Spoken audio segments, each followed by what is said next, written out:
All right, we're live. We are live. Let me go ahead and move that over a little bit. I don't know why that picture's so weird. But anyway, we're live. We got Bengals, we got Giants tonight, and it. I'll tell y'all what. Did we? Did we? Not, are we not live anymore? What the hell? It says we're not live. Did we suddenly go unlive? Y'all, let me know if you can, if I'm good right now. Let me know, because it says waiting for Kyle Phelps, and I think it did like last week when we were fine. Okay, it looks like it's back now. Let me just make sure we're good. Okay, that's not even letting me do that. Kyle, you lost. I thought you lost. I thought you. Okay, what? It wasn't. So it wasn't live. Is it live now? Okay, I just want to make sure that I'm live because I've had a very okay. It looks like I'm live now. So just had a lot of bad experiences. A lot of bad experiences with like doing like an hour on this stream and then realizing that I never went live. Like that was obnoxious. But anyway, I guess we're here. I will catch up to your comments here in a second. Actually, you know what? Let's do it now. Let's do it now. We got before like hours ago. This guy Sports Production 17 came in the chat, said "Go Bills," and this was again hours and hours and hours ago. So I severely doubt he's still here. But if you are here, Sports Production 17, then feel free to subscribe if you're not subscribed. And as far as the Bills go, did they play today? I don't think they did. I feel like they're on a bye week or something like that, right? Or they're something else going on. Yeah. Oh no. Okay, so they play tomorrow. Bills and Jets play tomorrow. So I frankly do not really care at all who wins that game. It would be funny to see the Jets win. I severely doubt that's going to happen, but it would be chaos, hilarious, absolutely hilarious. If the Jets won that game. Just because that would put both teams at 3-3, and then suddenly you'd have to like consider potentially taking the Jets seriously. That'd be really weird. Mikey, I saw what happened. Look, it was crazy because I actually left your stream when it was still like y'all. It was 27-24. Looked like y'all were about to make a comeback, and then I went to go make dinner, and then I looked back on my phone like after like the fucking Steelers and the Ravens game definitely did not go the way I wanted them to go, and I was like, holy shit, the Buccaneers dropped 51 points after all that. Like, you know, Baker Mayfield throws 3 picks. Suddenly the Saints are back in the game. 51 points. What are you doing? That's insane. I'm sorry you had to watch that, Mikey. That's crazy. Well, it was competitive for part of the game, and then all hell just broke loose. It was crazy. What up, Daniel Berry Sports Highlights? Shout out to you. How about them Cowgirls? What did they do? What happened to the Cowgirls or boys? Oh, 47-9. I completely missed that. I think didn't Aiden Hutchinson like destroy his leg though? You know, like so it's like yeah, the Lions had a big win, but they lost Aiden Hutchinson, so like that's kind of a big problem. Yes, Ravens versus Bank. What? I didn't. Ah, shit. Hold on. My bad. I forgot to change the overlay. I did make a new overlay, though, so we should be fine. Thanks for pointing that out, King Bozo.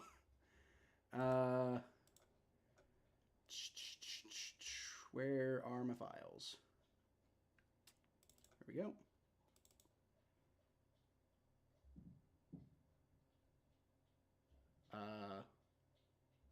Well, I did have it. Where did they go? I might have to make a new one. Oh, geez. It's not great. I don't think I have to make a whole brand new one because I definitely did update it. Oh, here we go. There we go.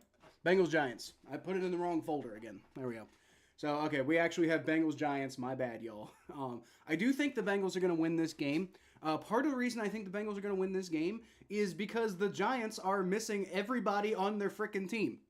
Like even their punter's out. I just heard today like their punter's out, but also like they're missing Malik Neighbors. He's not playing today. Kayvon Thibodeau is out, so that's basically the Giants' two best players are out. Devin Singletary is also out, so like I'm not sure what they're going to do on offense. But then again, it's the Bengals defense, so they're probably going to be fine. You know, I don't know. But yeah, like, oh, dude, the Giants are just a wreck going into this game. So, like, I've said before, and it's a joke. Just to be clear, it's a joke. But I've said that if the Bengals lose this one, I might delete my fucking channel. Like that. I don't know if I could handle the Bengals losing this game. This game, like, there's no. This is a gimme. This one's a gimme against the Giants. And you know what? I'm allowed to say that because I'm a fan. You know, the Bengals should not be going to this game thinking it's a gimme, but I, as a fan, am allowed to say that it's a gimme.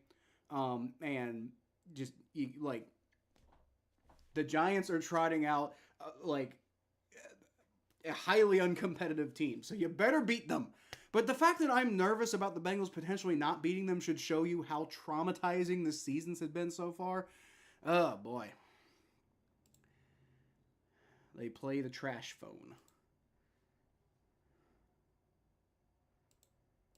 Go Buccaneers. Yeah, y'all kicked ass, didn't you? What's going on, John Jansen? Deleted my stream. That's rough. That's rough. Buccaneers run the division. It sure does seem like they do. The Bengals are coming out of the tunnel now, and they are in enemy territory. But I think they have a really good chance of winning tonight. I really do. I really do. I predicted 38-21 because, like, the Bengals, like, there's no reason that they shouldn't drop like a ton of points today, and the defense should be solid. Like the fact that I have to keep qualifying all this again should just show you how traumatizing this season has been for me so far. But I do think they're going to do it today. Who are we thinking at number 1 overall? I have no idea. I'll be honest, I haven't even kept up with the draft.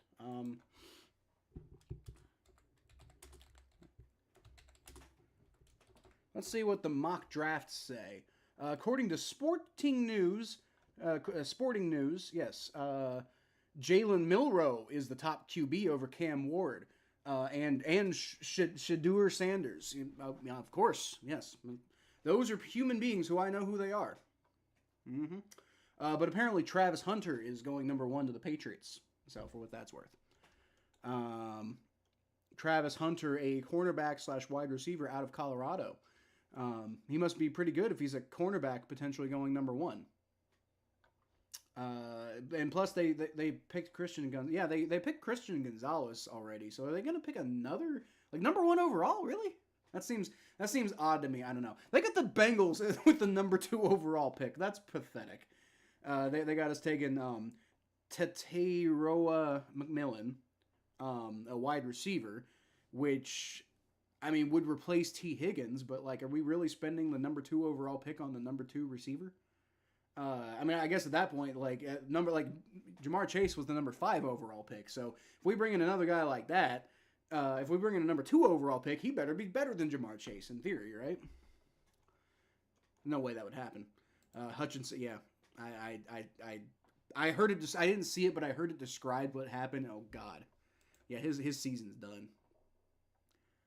Double commercial break. Huh. Bowser versus Yoshi game. Who's Bowser?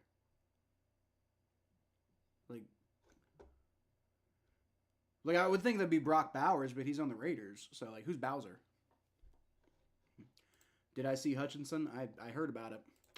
Here we go within other bad game. I don't think this will be a bad game.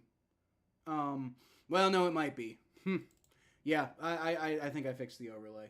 Should be good now. All right. Hurricane Mike says Bengals 19-17. Why do you keep predicting the Bengals to have, like every week, Mikey, you say the Bengals are going to score like 20 points. Like, what about the Bengals offense makes you think that, like, they're going to stop our offense? Like, I'm really worried about the defense letting the Giants just drop like 30 points for no fucking reason. But the offense should be fine. Like, every week you come in here and you say the Bengals are going to drop like 20 points, and I don't understand. I don't understand that. They can't score a TD, so 19-15. Let's see, the Giants. Well, that would be.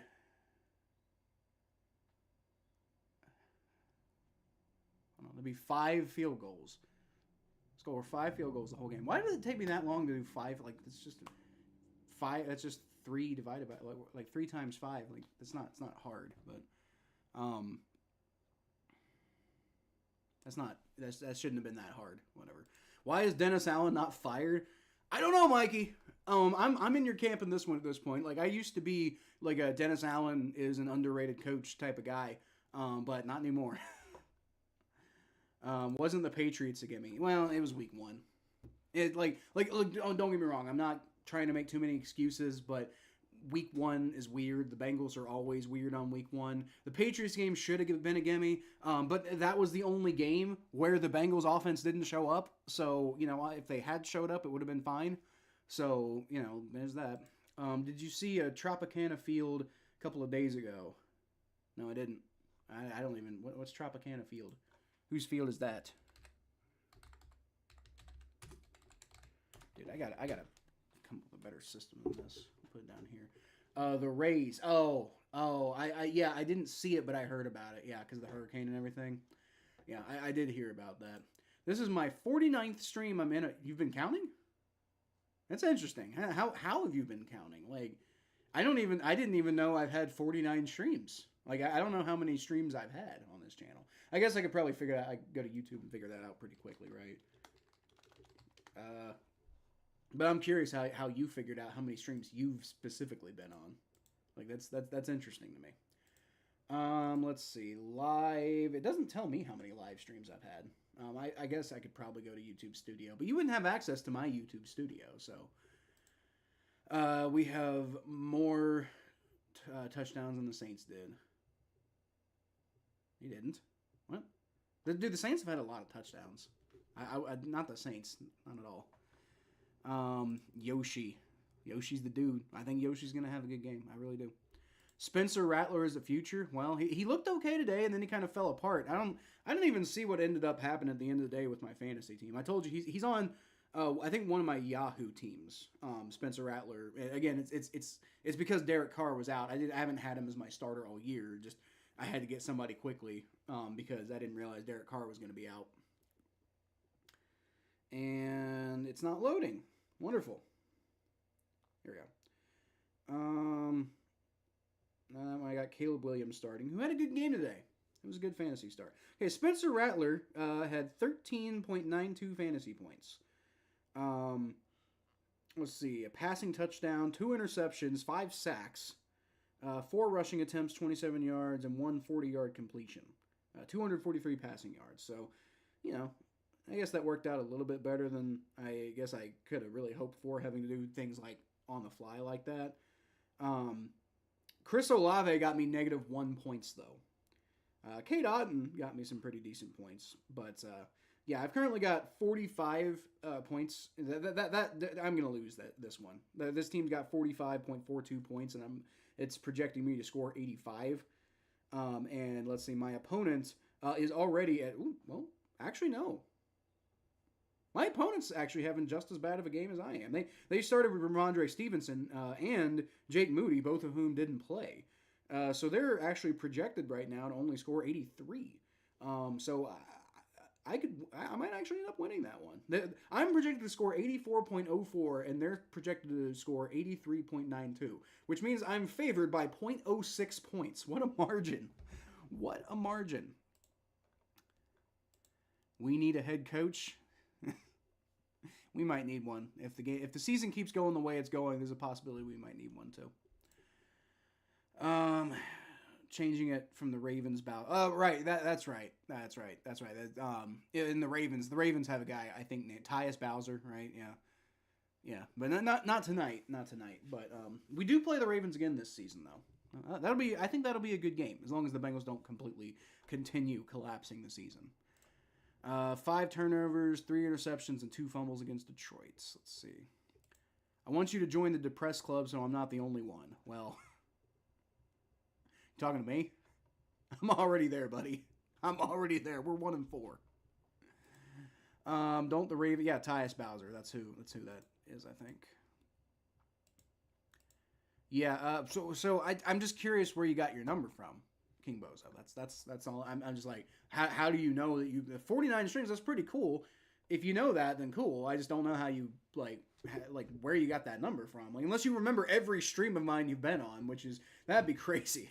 I don't remember every stream I've ever been on for like even like Tom Grossi's streams. I don't remember like. I remember I've been on a bunch of his streams. I don't remember every single one that it was. So I just don't know how you came to that number. Chris Olave got hurt. Yeah, bitch ass from the fantasy league. But I hope he gets better. I hope he's okay. Broken tibia for Hutchinson, immediate surgery. Oh yeah, he's done. He's done probably. If he comes back this season, I'll be shocked. Can't imagine. We'll take Zach. You can't. You might be able to get him, but like if it's like we get Dennis Allen and you get Zach type of thing, then you can't have him.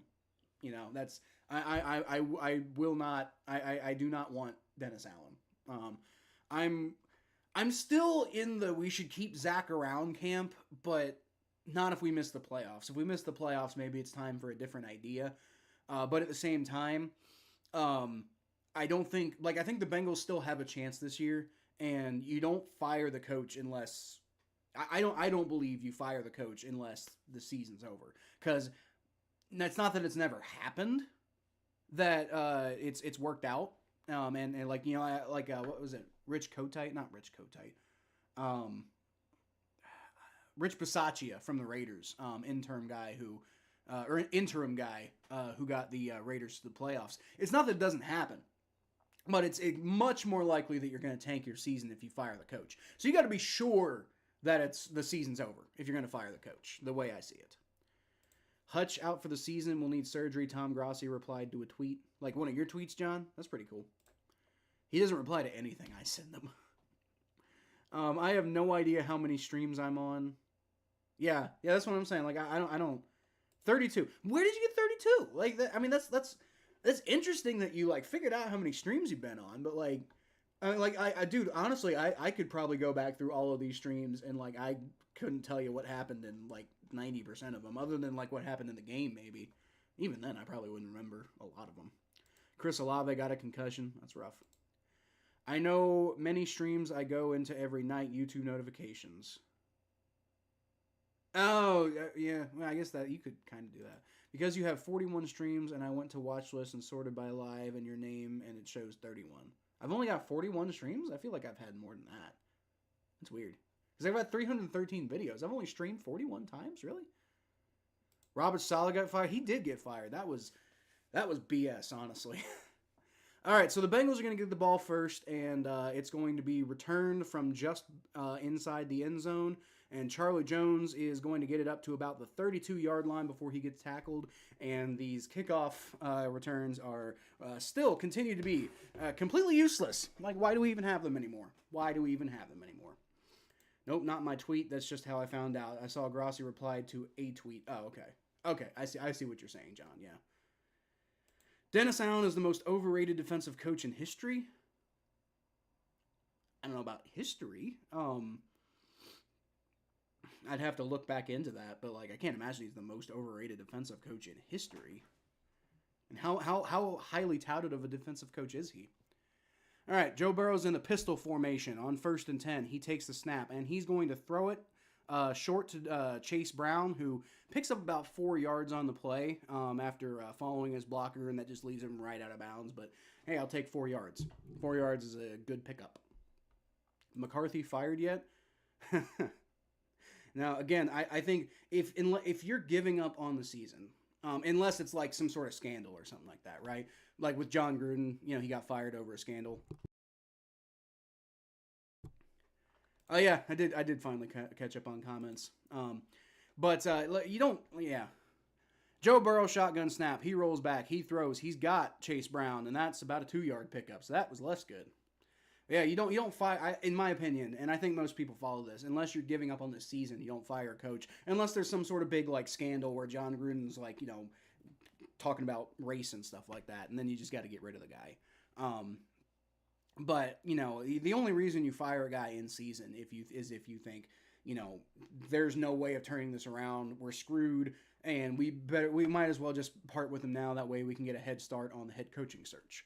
That's the only reason that you fire a guy in the middle of the season. You're not going to jumpstart a team permanently by firing a coach. Like, maybe you might end up getting like a game or two where guys kind of fight hard for the new guy, depending. Chase Brown dropped that ball. Damn. All right. Well, it's gonna be 3rd and 6 then. That's unfortunate. Come on, boys. Come on. Let's not go 3 and out here to start the game against the fucking Giants. Come on. Joe Burrow, shotgun snap. And he's gets chased out of the pocket, and he's got a lane. There you go. Gets to the 45 where he slides. Joe Burrow picks up the first down. And he was getting pressured pretty badly on that, but he keeps his eyes forward and picks up the first down. Let's see. Look, I think they're saying Dexter Lawrence was the one who got the pressure. No, he's not. He actually got handled pretty well by Ted Karras. It was whoever number 51 is on the edge. Let's see. 51 is Azeez Ojulari. Young guy. All right. And that's going to be a handoff to Zach Moss, I believe. And it's about a 4, maybe 5. I don't know. Depends on where they spot it. They're probably going to spot it about 4. So, decent run there. Some people thought he was a top 5. Some said the best. Who's that? I don't know. Sports Productions, remember me. I'm sorry, I don't actually. I remember you from like a couple hours ago. You posted "Go Bills" in the stream. I saw you like before we ever started. I remember that, but beyond that, no, I'm sorry, I don't. Other than the fact that you're a Bills fan.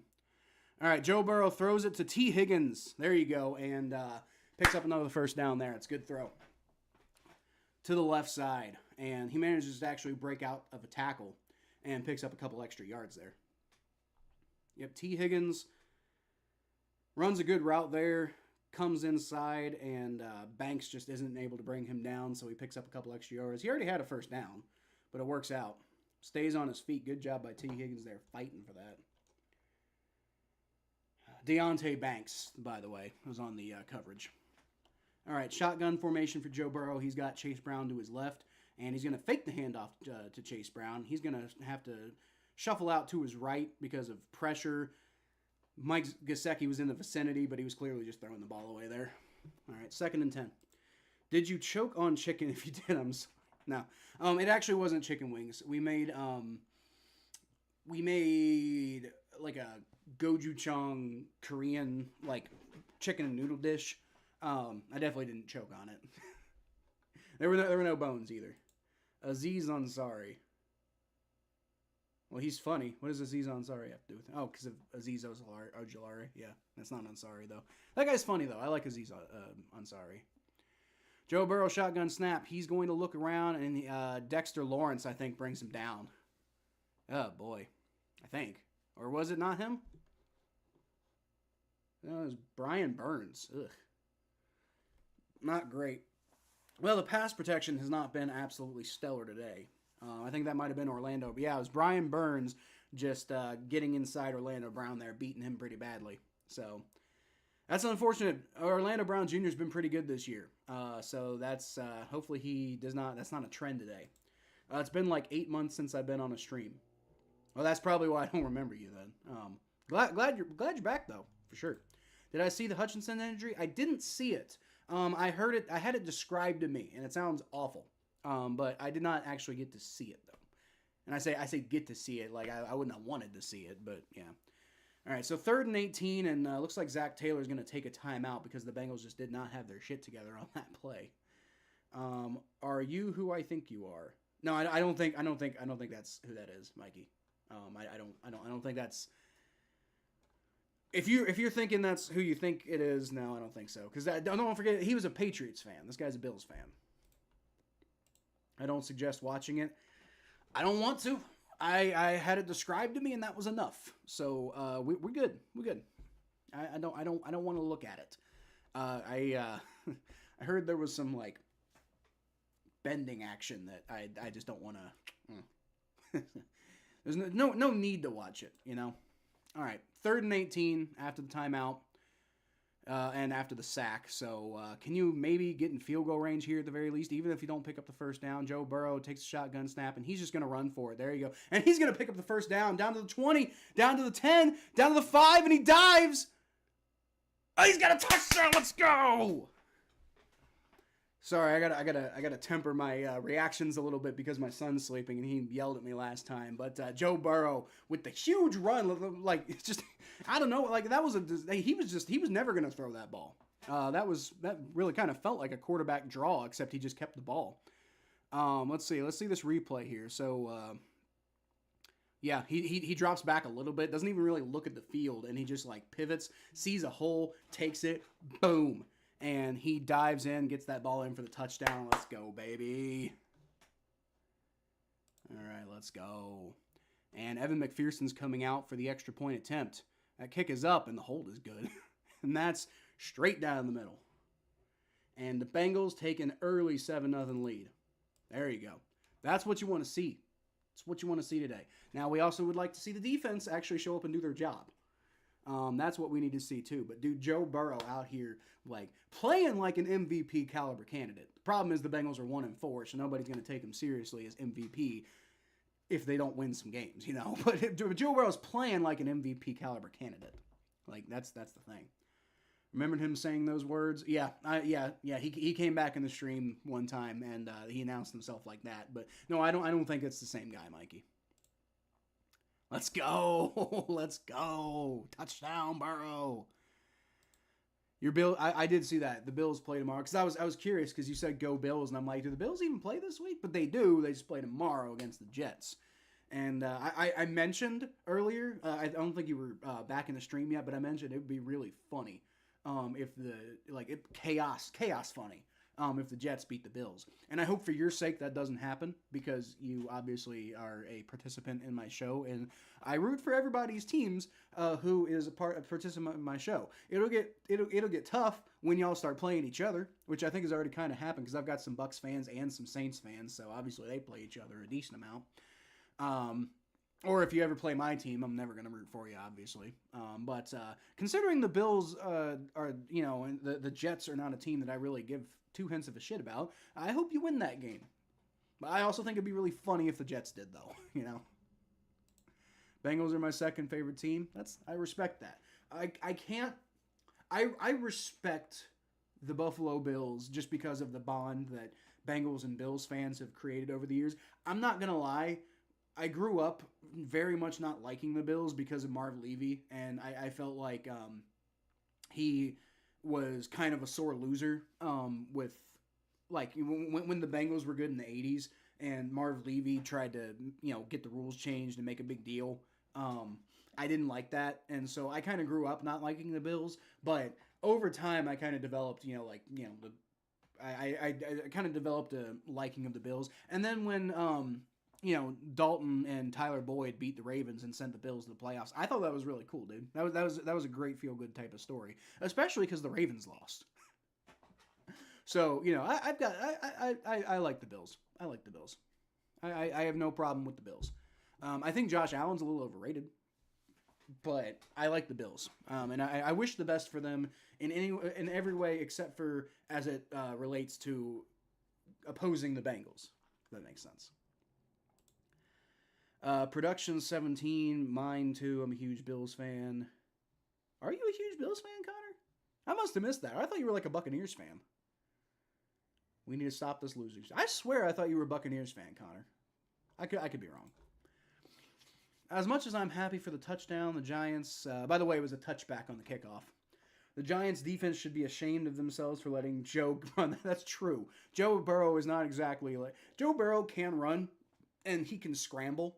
And he can, like, create time with his legs and get out of pressure. But just letting him, like, run, like, 40 yards like that is a little disgraceful.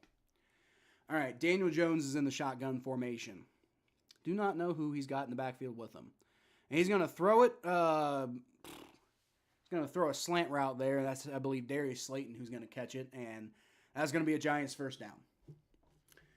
The coordinator is going to chew him out, as he should.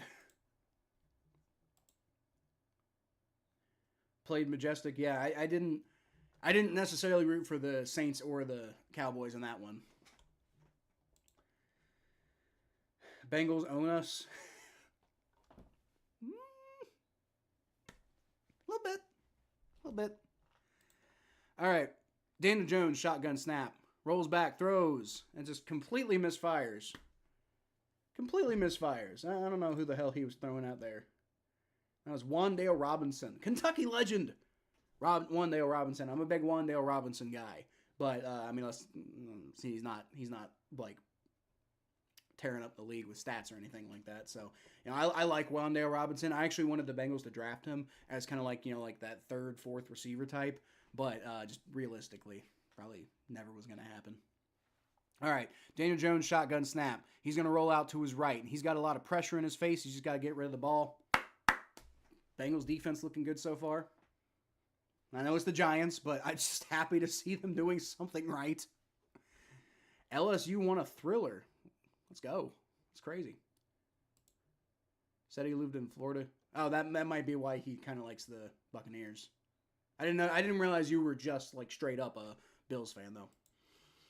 Houday. Let's go, Richard. Houday. And whatever I don't know what the Patriots say. Who Patriot? America. Is that what they say? I don't know. Fuck yeah. All right, Daniel Jones, shotgun snap. He rolls back, throws, and it's caught. And that's about a 5 or 6 yard pickup, but it's still going to be a fourth down because Cam Taylor-Britt's able to bring him down. So that works out. Bengals defense get off the field, and I cannot remember the last time I said those words. Good to see, though. Georgia won. That's good. That's cool.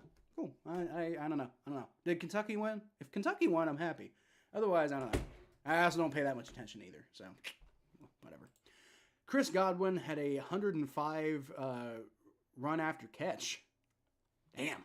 Man, y'all did not cover him at all, did you? That's terrible. All right. Hack is going to come out. That's the Giants punter because their real punter is hurt. It's going to get out to about the 7 yard line. Charlie Jones is going to try to return it. He gets out to about the 17 yard line before he gets pushed out of bounds. There's a flag on the play, though, and 99 out of 100 times that's on the receiving team. So, holding, on Mumajong Meta. So, that's going to push the Bengals back. Might as well have just fair caught it at that point. Also, during Milton, a crane collapsed in St. Pete due to high winds and destroyed a building. That's crazy. Yeah, I've seen a lot of, like, crazy destruction that's kind of happened because of those hurricanes. Speaking of fouls, fucking get some discipline, Mayo. We can't constantly have fouls on us and win. And well, that was a big thing with Bill Belichick, right? Like, you know, he was, if there's, you know, anything that you could say about him, it's that he had disciplined teams at the very least. Do your job, gotta get it done. Alabama, of course, Alabama always wins. I guess, I don't know. Again, I'm not really a college football guy. Our defense sucks. Kentucky lost to Vandy 20-13. Didn't Vandy didn't they beat like Alabama or something? I don't know. Like didn't Vanderbilt like win a big game? So the fact that Kentucky only lost 20-13, it's not so bad. I don't know. Again, as a Kentucky fan, I have no expectations for our football team. So if we ever do anything good, I'm happy. And if we don't do good, it's just like, it's par for the course. You know, I have zero expectations for the Wildcats in football. In basketball, the fact that we won our last championship 12 years ago eats at my soul, you know. And that was also the only one I ever actually got to watch, like, as a fan in my lifetime. Like, I was alive for, I believe it was 96 and 97, or was it 95 and 96? It was those mid-90s championships. I was alive for those, but I wasn't paying attention to sports at the time. So, you know, the Rick Pitino ones, I was alive, but I didn't get to actually watch them. So the only one I've actually got to watch is the 2012 Cats. And, God, the 14 Cats, man, the one where we went undefeated and then lost in the national, I think in the Final Four, actually, to, was it Wisconsin? God, that hurt. That sucked so much. That was painful. F Bama. I'm sure you don't like him, Mikey. Yeah, I've heard some stuff about the Rays Stadium. The refs have been helping us. Yeah. Can't win a game with just the refs, though, Mikey. Vanderbilt overtook Bama 2 weeks ago. Yeah, that's what I'm saying. Like, I feel like Vanderbilt had something good happen, so maybe it's good that we came close to beating them. I don't know.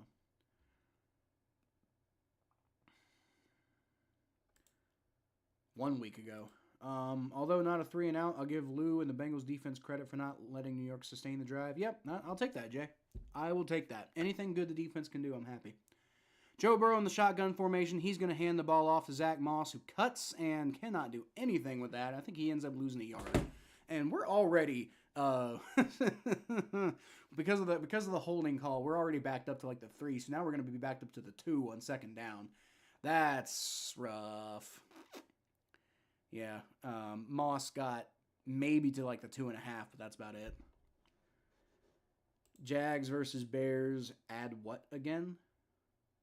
Huh? I don't understand that comment. Did you hear my mom's comments? I did hear your mom's comments, Mikey, about the choking on chicken thing. Yeah, Jamar Chase. Ooh, Jamar Chase catches a pass from Joe Burrow, and he manages to just like spin out of a tackle. And he's not able to actually get out of the tackle, but he picks up like an extra yard or 2 just by contorting his body. So that's pretty cool. Now it's going to be like 3rd and like 3 or something like that. So that's useful. Safety incoming. Not anymore, Richard. I don't think. I think if they get a safety now at this point, then I don't know. There's got to be some Dan Orlovsky shit at this point, right? Like Joe Burrow's just got to be basically running out of the back of the end zone at this point because they're at the 11.5-yard line now. All right, Joe Burrow, shotgun formation, takes the snap on 3rd and 1, actually, and he just gets plowed. And he actually gets out of the tackle, throws it. He throws it away, though. Joe Burrow avoided getting sacked. I think Azeez Ojulari had Joe Burrow sacked, and Joe Burrow just manages to push him off. And then to avoid somebody else who's about to sack him, let's see. I think it was Azeez Ojulari anyway. Let's see. Yeah, he's just, man, the offensive line is not doing well today. Number 51. Okay, so Ojulari was actually the one who actually made him throw the ball away. So number 51, is Azeez Ojulari. So Azeez Ojulari got his hands on Joe Burrow, but Joe Burrow pushed him off. Like, no, excuse me, you don't get to tackle me. And it looked like he was about to make an insane type of crazy-ass play that I would have been devastated that I can't shout about because my son's in bed. However, he just ended up it looked like Brian Burns was about to sack him after all that, and Joe Burrow just had to get rid of the ball. Yeah, what was it? Richard was talking about safety incoming, and Joe Burrow actually almost ended up getting himself pushed into the end zone for a safety, and luckily that did not happen. So the Bengals are going to punt the ball away now on 4th and 1, and that's unfortunate, but that could have been a bigger disaster than it actually was. So Bengals offensive line has been looking like the old Bengals offensive line in this game so far. Not great, but at least they're winning. All right, punt is away, and what a punt. Dude, I love Ryan Reckow. Punts it down to like the 34-yard line. Dude, probably Ephemir Smith-Marset is the one who actually is the returner, a guy who I wanted the Bengals to draft to be a returner for themselves. And he probably should have just fair caught that, but he didn't, and the Bengals tackled him immediately. So wonderful punt by Ryan Reckow to completely flip field position. That dude is a weapon. Ryan Reckow is an absolute weapon, and I loved Kevin Huber, but Kevin Huber did not have that kind of star power, pretty much ever, especially lately. And then I liked when we drafted Brad Robbins, but Brad Robbins never had that kind of potential. Ryan Reckow has been a wrecking machine, frankly. You said the Eagles suck, so she went POW. She went POW. They were showing a Jags versus Bears ad in London next week, but they played today. It was a joke. That's funny. They were like, oh, next week is going to be Jags and Bears, and that's funny. You can't tackle me, only my O-line can tackle me. It's true, Richard. It's true. At least today. Like I said, I know the Giants have a really good pass rush. They're also missing Kayvon Thibodeau. So, they shouldn't be this damn good. But then again, Brian Burns, we know Brian Burns is a good player. Dexter Lawrence is a good player. And those have been really the main two culprits. So, got to play better than this, but the offensive line has got to play better. Everybody else on the Bengals has done pretty well today so far, and hopefully that we can keep up that trend. But yeah, honestly, none of that needed to happen if Mumajong Meta hadn't gotten the holding call. You know, that whole drive was just completely wrecked by Mumajong Meta on special teams. And I mean, again, the offensive line deserves their lumps to be sure, but like, you know, it didn't need to be as bad as it was if it weren't for Mumajong Meta completely screwing them over on that holding call. It's actually Jags Patriots. I think the Pats might win that. Jags look awful, and we went tick for tack. I think it's tit for tat, right? With Houston for a while. Yeah, but didn't you end up losing like by 30 points or something? Let's see. 41-21. So I don't think it was, you know, super tit for tat. I do see in the first half it was close. It was like 14-7 after the first half, but then the Texans just really kind of started piling on the points after that. So, you know. Rough game overall, I think. All right, Bengals do a good job stopping the run there, and that's number 29. I've been curious who the Giants running back is. Looks like Tyrone Tracy Jr., rookie out of Purdue. I do not remember looking him up in the... Because I was paying attention to running backs in the draft. And I do not recall seeing him at all, so... I don't know, was he like a third-round pick or something? Because I wouldn't have been paying attention to that. Tyrone. All right. So it's going to be a fake handoff from Daniel Jones. He throws it behind. Oh, my God. Daniel Jones is terrible, guys. Daniel Jones is just an absolute nightmare of a fucking passer. That's awful. He threw it way behind his guy from the line of scrimmage. And even if he had caught that, he would have been blown up in the backfield. Dude, what is Daniel Jones doing? He is terrible. Looks like he was a 5th-round pick. I just don't remember looking at him in there. Because I was paying attention to later round running backs. I just don't remember seeing him. But fair enough. Our O-line sucks bad without Eric and Cesar and Lucas. Daniel Jones, shotgun snap. He's got Jermaine Pratt all over him, and he manages to escape the pressure. But he does eventually get tackled by, I think Jermaine Pratt actually ended up getting a hold of him. So he gains about 2 yards out of the sack back, but it's still a sack. There's a flag on the play, though. What's the flag? I would imagine this would be holding on the Giants with everything that was happening there, but we'll see. Holding. On the defense? Hold up a minute. On DJ Turner? Oh, God. Come on, guys. What are you doing?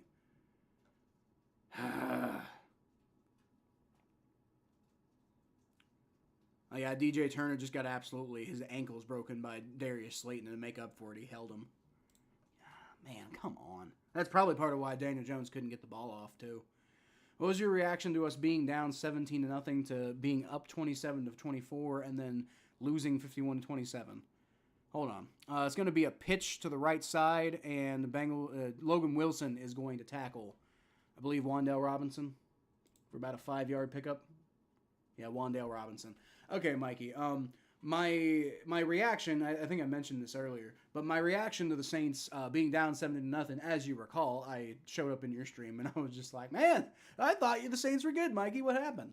And then then y'all claw back, and I'm like, whoa, what happened? 27-24. It looks like you guys might actually come back and win this game because just Baker just randomly started throwing interceptions.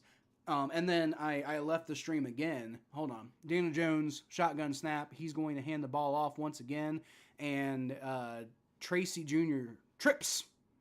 And he's going to be tackled for maybe about a 1-yard pickup. And so that's going to be 3rd down and about 3 to go, I think. But yeah, so, you know, I came back to your channel and I was giving you props. I was like, oh, damn, y'all came back. Wow, this is turning into an interesting game. That's crazy. And I stayed for a little bit. And then I went to go make dinner. And then I was watching the Steelers and Raiders game, which did not turn out in my favor at all. And then I just go to look at the scores, and I'm like, the Saints lost 51 to. How did that happen? Because like they were coming back. I was floored. Daniel Jones throws over the middle, and that is caught by Darius Slayton. Bengals once again have no ability to stop anybody on 3rd down. even if it's Daniel Jones throwing a damn ball.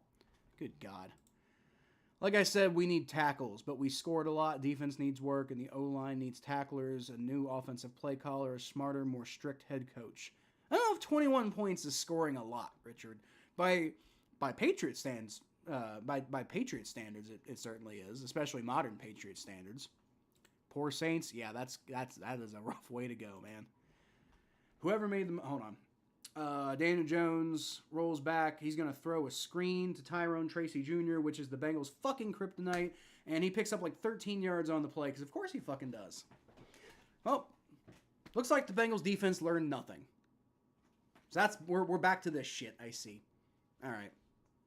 Pathetic. We're not going to do this all day again, are we, man? Fucking shit.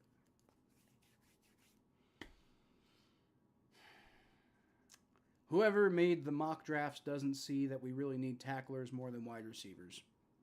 Yeah, it was a cornerback / wide receiver, so you don't even really know what you're getting. I think that's a weird number 1 overall pick. Once again, wide open in the middle of the field, Wan'Dale Robinson. Nobody's fucking covering him. Dude, our secondary is absolute fucking garbage. The Tropicana Hotel in Vegas was demolished either Tuesday or Wednesday for the Athletics' new ballpark. I hate it when teams move, dude. I honestly hate it when teams move. Rashid Shaheed scored a punt return touchdown, and we still suck. I saw that, yeah. At least, hold on. Daniel Jones fakes the handoff. He's going to throw it up, and that is intercepted by Jermaine Pratt. Daniel Jones just completely lost his fucking mind and threw that ball up. That was the stupidest decision on the planet. And it just falls into a sea of Bengals defenders, and Jermaine Pratt goes up and catches that ball. The Bengals get a turnover. Let's go. Let's go, baby. Gotta love it. I think it was B.J. Hill who actually got the pressure on Daniel Jones there. Yeah, Daniel Jones rolls back, and B.J. Hill just completely gets loose. And he gets his, I think he might have actually affected the trajectory of that throw because Daniel Jones wasn't able to finish his throwing motion. That's part of why it ended up falling straight to Jermaine Pratt. So that's what you got to get done, man. All right, come on, offense. Now it's time to take advantage of it and get going. I'm still concerned about the defense, letting them drive down the field like that. But that's been my concern for years. And, you know, more often than not, the Bengals defense has gotten it done over the years. So hopefully they can get back to that at least. I don't know, maybe. I was about to give the Bengals D respect for stopping the Giants, but they let New York convert. Oh, sorry, hold on, let me put up your comment. They did, and then they got the turnover. So, I mean, if that's the game, if the Bengals game is we're gonna let them, you know, we know we can't stop other teams, but what we can do is we can make them make mistakes and we can capitalize on those mistakes. I'd rather you have a better strategy than that, but if that's what your strategy is and it's working for you, then I'll take it, you know? But the problem with that is you got to keep it up, and that's a really unsustainable model of defense. You can't expect to do that all the time. Now, they do it a lot. Over the years, they've done it. That's been the Lou Anarumo magic, and it's worked over the years, but it's always felt like eventually that's just going to stop working, and this year just hasn't worked. So, I don't know. Well, and don't forget, we're also playing the Giants too, so, like, the fact that they're getting it done against the Giants doesn't mean you can get it done against probably anybody else in the NFL. Like, the Giants are 2-3 right now. They're obviously not the worst team in the NFL overall, but I think right now, this week, like, just because of the roster they're trotting out there this week, just because of all the injuries they have, might be the worst roster in the NFL at the moment. Which is why I said if the Bengals can't win this one, then I don't even know what to do the rest of the season, to be completely honest with you. The announcers said we give up the second most points beside the Panthers. Dude, how is somebody giving up more points than us? That's crazy. Kelsey or Gronk, I'd take him first overall. Yeah. Yeah, I agree. If you know that's who you're getting, for sure. Glad you did not scream so your kid could sleep. I know, Jeff. I know. I'm really trying. Eventually, I'm going to try to soundproof this room so I can get back to true reacting. But you know, my kid's sleeping is more important than my reactions here. There you go. Chase Brown gets a nice little head of steam there on the screen pass, and it actually works out for the Bengals offense for once. And he picks up about 10 yards, first down. Let's go. Yeah, I actually talked to my wife about potentially soundproofing this room and getting some better lighting and stuff in here. It'll take a little bit of financial investment though, so we'll see what I can do. But I do want to solve that problem though. It's just like I said, my son getting good sleep every night is more important than me getting good reactions on the channel. So Chase Brown takes the handoff and he runs to the right and picks up about 7 yards on the play. Good play. Good play right there. Saints are playing Tank Bowl on Thursday Night Football. Who they playing? Who the Saints playing? The Tank Bowl against the Broncos. The Broncos are 3-3. What do you mean the Tank Bowl? Like, they lost to the Chargers today, but they just got off a 3-game winning streak. One was against the Buccaneers, who are a pretty good team. So I don't know about it. I don't know about the Tank Bowl. All right, Joe Burrow is going to fake the pitch to Chase Brown. He's going to throw it, and it's tipped. Eric All almost actually came back and caught that, but he didn't. So, unfortunately. It's going to be 3rd and 3. Who is the worst, New England, Jags, or the Panthers? I'd say the worst roster is probably the Patriots, hands down. Although, I don't know, the Panthers could probably give them a run for their money. I trust Andy Dalton more than I trust anybody the Patriots are throwing out there. And then the Jags have talent. They just can't get anything done. Like, I don't know I don't know why the Jags are as bad as they are. Joe Burrow, shotgun snap, he throws. There you go. T. Higgins manages to, he bobbles a little bit, but he catches it. And he picks up the first down. Let's go, baby. The Bucs ran up the score, thankfully. You think the Buccaneers head coach is going to apologize to Dennis Allen for running up the score? I don't think he is. Don't think he is. That's why I can't be a dad. Yeah, look, dude, parenting is hard sometimes. Let's just put it that way. But I care more about my kid than I do, screaming about a game. So, at the end of the day. All right, Chase Brown gets a pitch to the left, and he, I think, picks up like 1 yard before he just ends up running into his own guy's butt. But he doesn't fumble, so it's not a butt fumble. Yeah, about a 1 yard pickup. Not great. Denver, yeah. Denver's 3-3. It's not Tank Bowl, I don't think. I mean, for that matter, the Saints are 2-4. I don't think it's Tank Bowl quite for them yet. The Saints aren't the worst team in the NFL. I know they're frustrating for you, but they're not that bad. All right, Joe Burrow, shotgun snap, hands the ball off once again to Zach Moss, who picks up a couple nice cuts there, and he picks up about 7 yards, maybe 8. I don't know. It's going to be about 3rd and 2. Running game looking pretty good. Oh, no. Keep that same energy you have with us. Oh, you like with the apology comment? Is that what you're talking about? No. That's karma for Week 18, Mikey. Them running up the score on you guys. Well, yeah, but that was wasn't that the Falcons though? Like that was a Falcons game. All right, Joe Burrow hands the ball off to Zach Moss. He gets immediately destroyed by Brian Burns in the backfield. Dude, Orlando Brown's not having a good game today. This is rough. Brian Burns is just absolutely dominating right now. Okay, I see. Orlando Brown wasn't involved in that play. It was actually they were expecting Mike Gesicki to make that block, and he did not in any way, shape, or form. Why is Mike Gesicki blocking Brian Burns? Terrible decision. That was awful. That was bad. Why are we doing that? That's stupid. All right, I guess we're punting now. Great, wonderful. 4th and 7.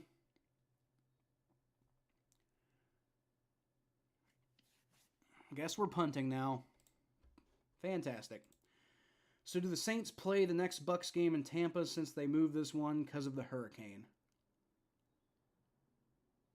That's an interesting question. I would guess probably not. Always going to be played here. I don't know enough about the situation. Browns lost, so yay, but Ravens won, so boo, and the Steelers won too, didn't they? Yeah. Dude, I'm so fucking...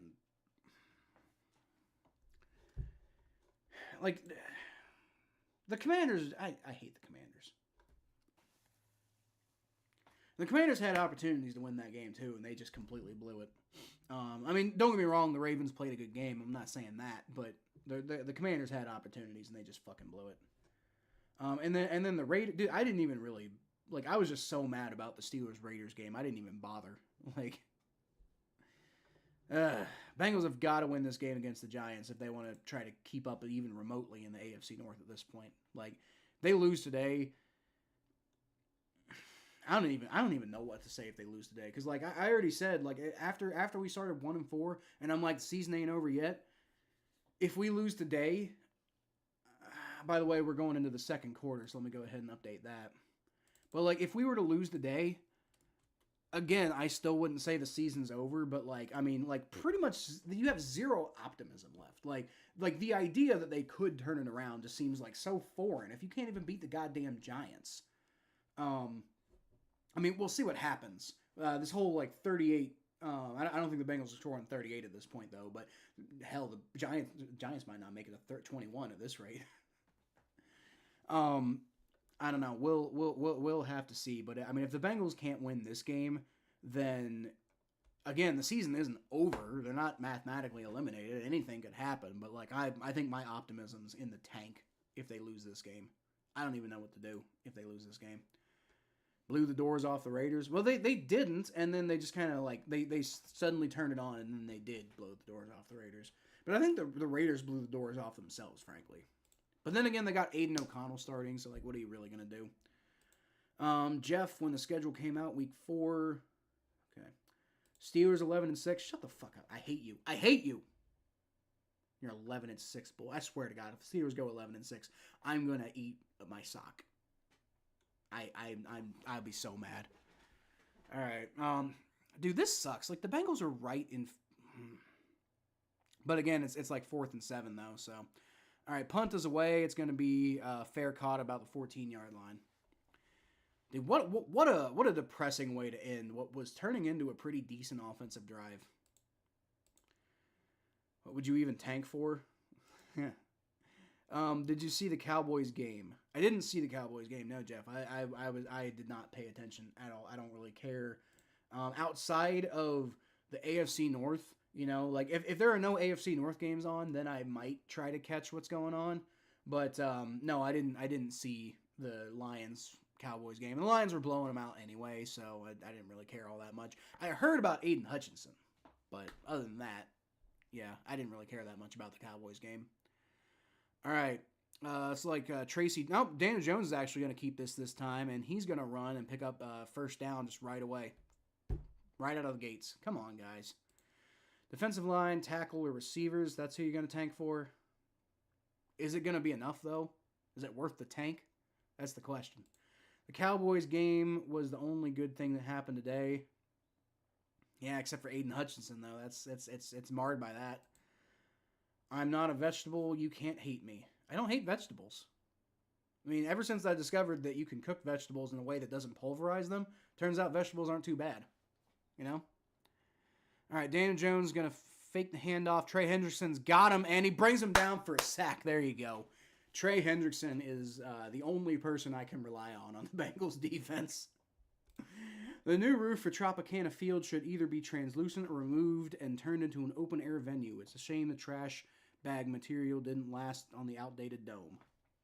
Fair enough. I don't know too much about baseball stadiums, but fair enough.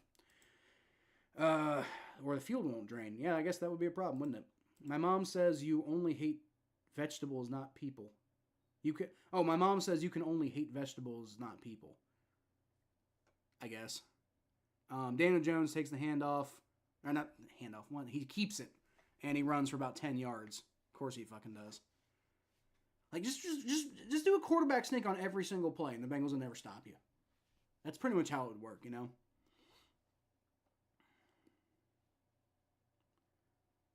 Yeah, picks up like 10 freaking yards on the play, dude. Luckily, there was that sack, so, I mean, it's not a first down, but, man. It's going to be 3rd and 8 now. You can get off the field here. Just got to actually do it. The way the Bengals are with 3rd down conversions, too, it's just like, man. I don't know. Let's see what happens. Daniel Jones takes a shotgun snap. He's got some pressure. He gets hit as he throws, and it's too far. There you go. Bengals going to get off the field. Let's go. Bengals actually getting some pressure. And I don't believe they're out any offensive linemen, like major offensive linemen right now. So, hey, the defensive line is looking good. That's good because the defensive line has not looked that great this year. My mom said you can only hate...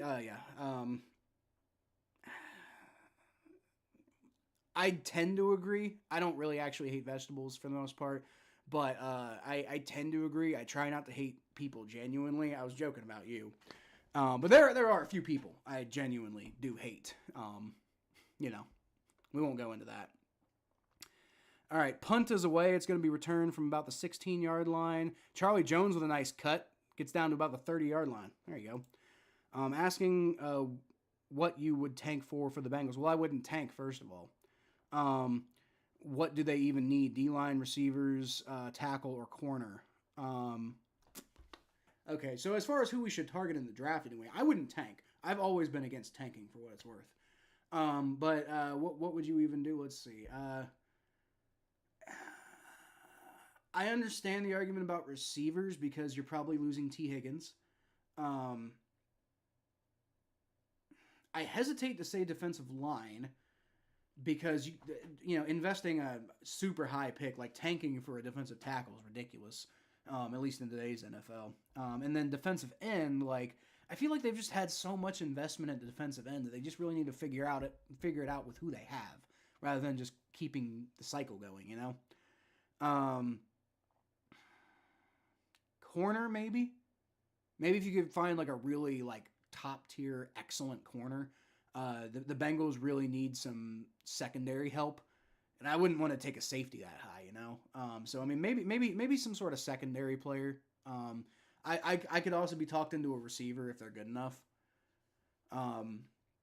Maybe tight end if it's like like Brock Bowers type of guy, basically. Remember that. You better eat your sock, dude. I will get a fork and a knife, and I'll boil that thing until it's tender. Did I miss your comment? I don't think so. Did I miss your comment? Which one? About yeah. I think I think that's what I was just responding to. What happens if they go 12-5 or better? Does the bet still happen? No, it doesn't. Because I'm not gonna eat my sock if I don't have to, Mikey. God, I might cry. I might cry on stream though if the Steelers do that well. I would hate everything if the Steelers do that damn well. Because, frankly, if the Steelers do that damn well, if the Steelers win like 12, 13 games, that means that the Bengals probably got swept by them, I know you're joking, yeah. Do you realize going 12 wins is cursed? Not for the Bengals, it's not. The Bengals have typically, for the most part, when the Bengals... Oh, hey, they're doing I know that place. What's that place called? It's the place where you can get like a Reuben, like a pastrami sandwich in New York City. It's really famous. I've been to that place a couple times, and it's worth the reputation. Absolutely, 100%. I just remember. I wish I remember what the name of the place was. Joe Burrow is going to fake the handoff to Zach Moss. He's got great protection on this one. He still can't find anywhere to throw the ball, and he's just going to have to get rid of the fucking ball. What the hell? Dude, he had great protection on that play, and nobody got open. That's crazy. If we lose this game, can we hate Lou? Yeah, I think so, Jeff. I think so. Hopefully that doesn't happen. There's a flag on the play. What's the flag? Hopefully it's not like holding or something. Good God. After all that. You were in my chat when Tampa was going for 2, then we had a debate. I remember that, Mikey. You pick up a Bosa 2.0. Deli, yeah. It's they got like pastrami sandwiches and stuff like that. It's really good. You pick up a Bosa 2.0. I really feel like investing further. Intentional grounding. Oh, Jesus. What, did he not get the ball past the line of scrimmage? Let's see.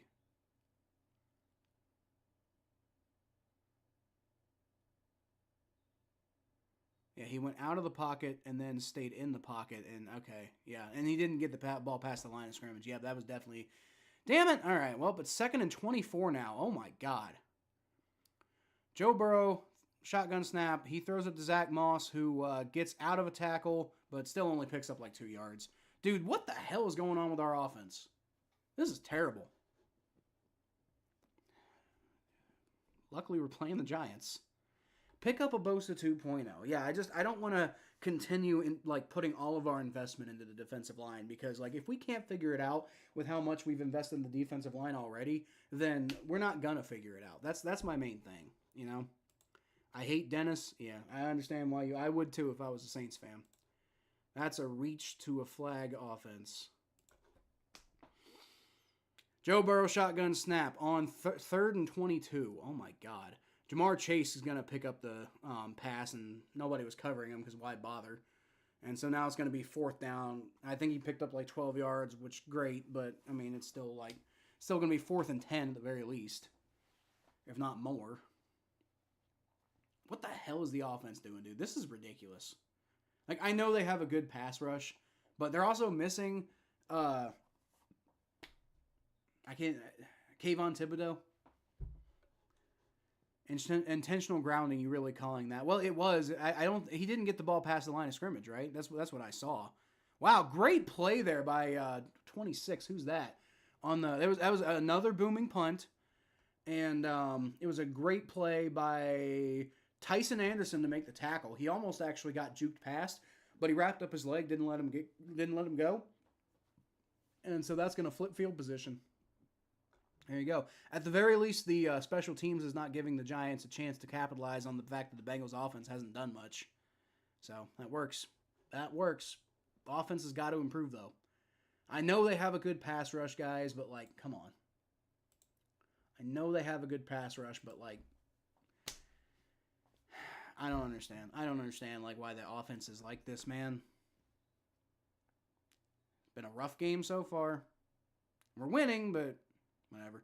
Tyrone Tracy, there you go. Jordan Battle does a good job of meeting him in the line of scrimmage, and I think Tyrone Tracy picks up about 2 yards. But, hey, defense is playing well today. And, again, they're playing the Giants. So, you know, caveat. Giants, and the Giants who are missing a bunch of players, too. So, you know, there's been some up and down with this defense, which is a little concerning. Like, it should be all up against this team. But, you know, I'd say overall it's been good so far. But then again, I said that in the first half last week and did not hold true the rest of the game, so just got to do that. 2nd and 7. It's going to be a handoff, another handoff, and they let him get a few more yards on that play. It's number 20 this time. Eric Gray, who picks up about 4 yards. So now it's going to be 3rd and about 4. Get off the field here. The Jets play in MetLife tomorrow, so people are going to have to change the field to Jet stuff overnight, I think. Yeah, they've got a pretty interesting system for that, Connor. You've they've had like these videos and like these like, you know, little mini documentaries about how like they flip the field so quickly. It's kind of actually interesting. All right. Daniel Jones shotgun snap, rolls back. He's got a little bit of pressure, but he's just going to get out of it, and he's going to run, and DJ Turner tries to whack him, but yeah, he got the ball across. Von Bell's trying to say he didn't get it, but no, he did. Like, that's silly. Come on, guys. Another penalty kills another Bengals drive, leading to having the punter come in to bail them out. Yeah, but at the same time, Jay, if he hadn't thrown the ball away, he would have been sacked, and he would have had the same situation. So that one, like, I'm not defending Joe Burrow necessarily, for kind of a dumb play, but at the same time, like, I think that drive was killed by offensive line. That's what happened. All right, Daniel Jones shotgun snap. He's gonna throw. He's got a man. 13 fucking yards. That's Tracy Jr. again. Tyrone Tracy Jr.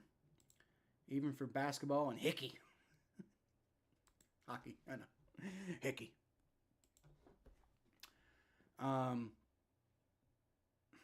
Do they play basketball and hockey in MetLife?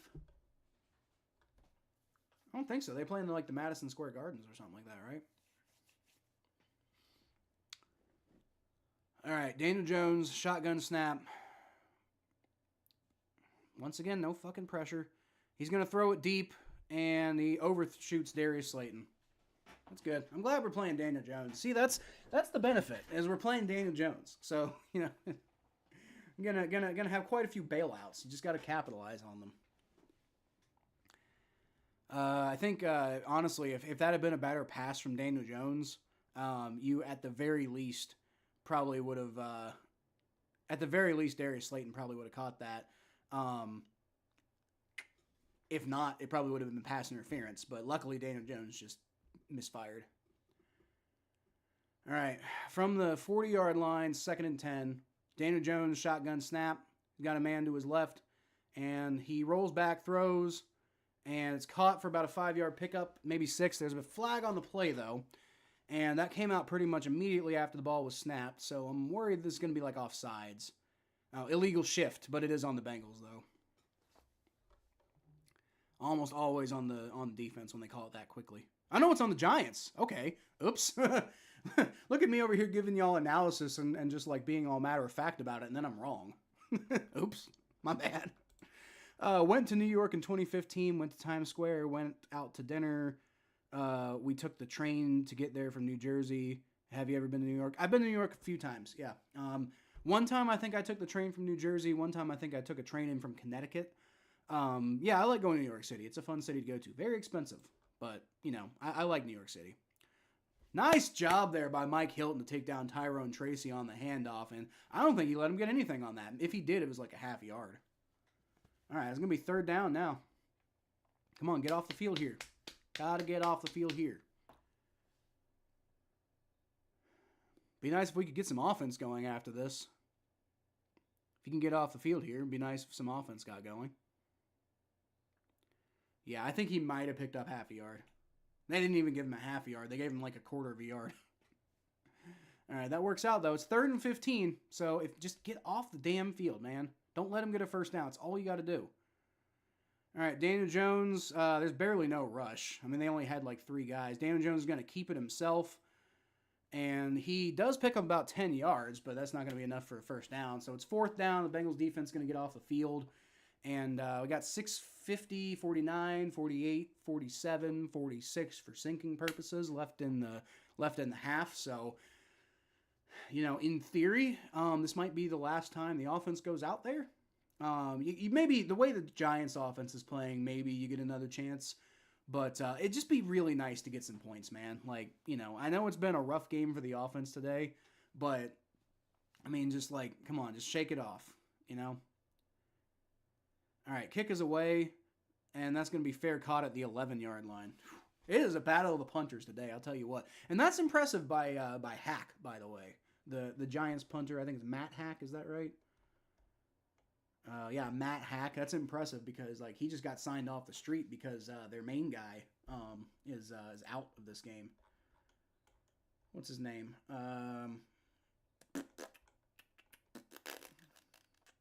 Jamie Gillen. Why is that name familiar? That's not the Scottish Hammer, is it? I feel like he used to play for the Browns or something. Jamie Gillen. Oh, yeah, that is the Scottish Hammer. Okay. Jamie Gillen, the Scottish Hammer. But Matt Hack's having a good game in his place, though. Yeah, former Browns guy, and I remember Thomas used to call him the Scottish Hammer on the podcast all the time. So that's... I was about to say, I thought that name sounded pretty familiar.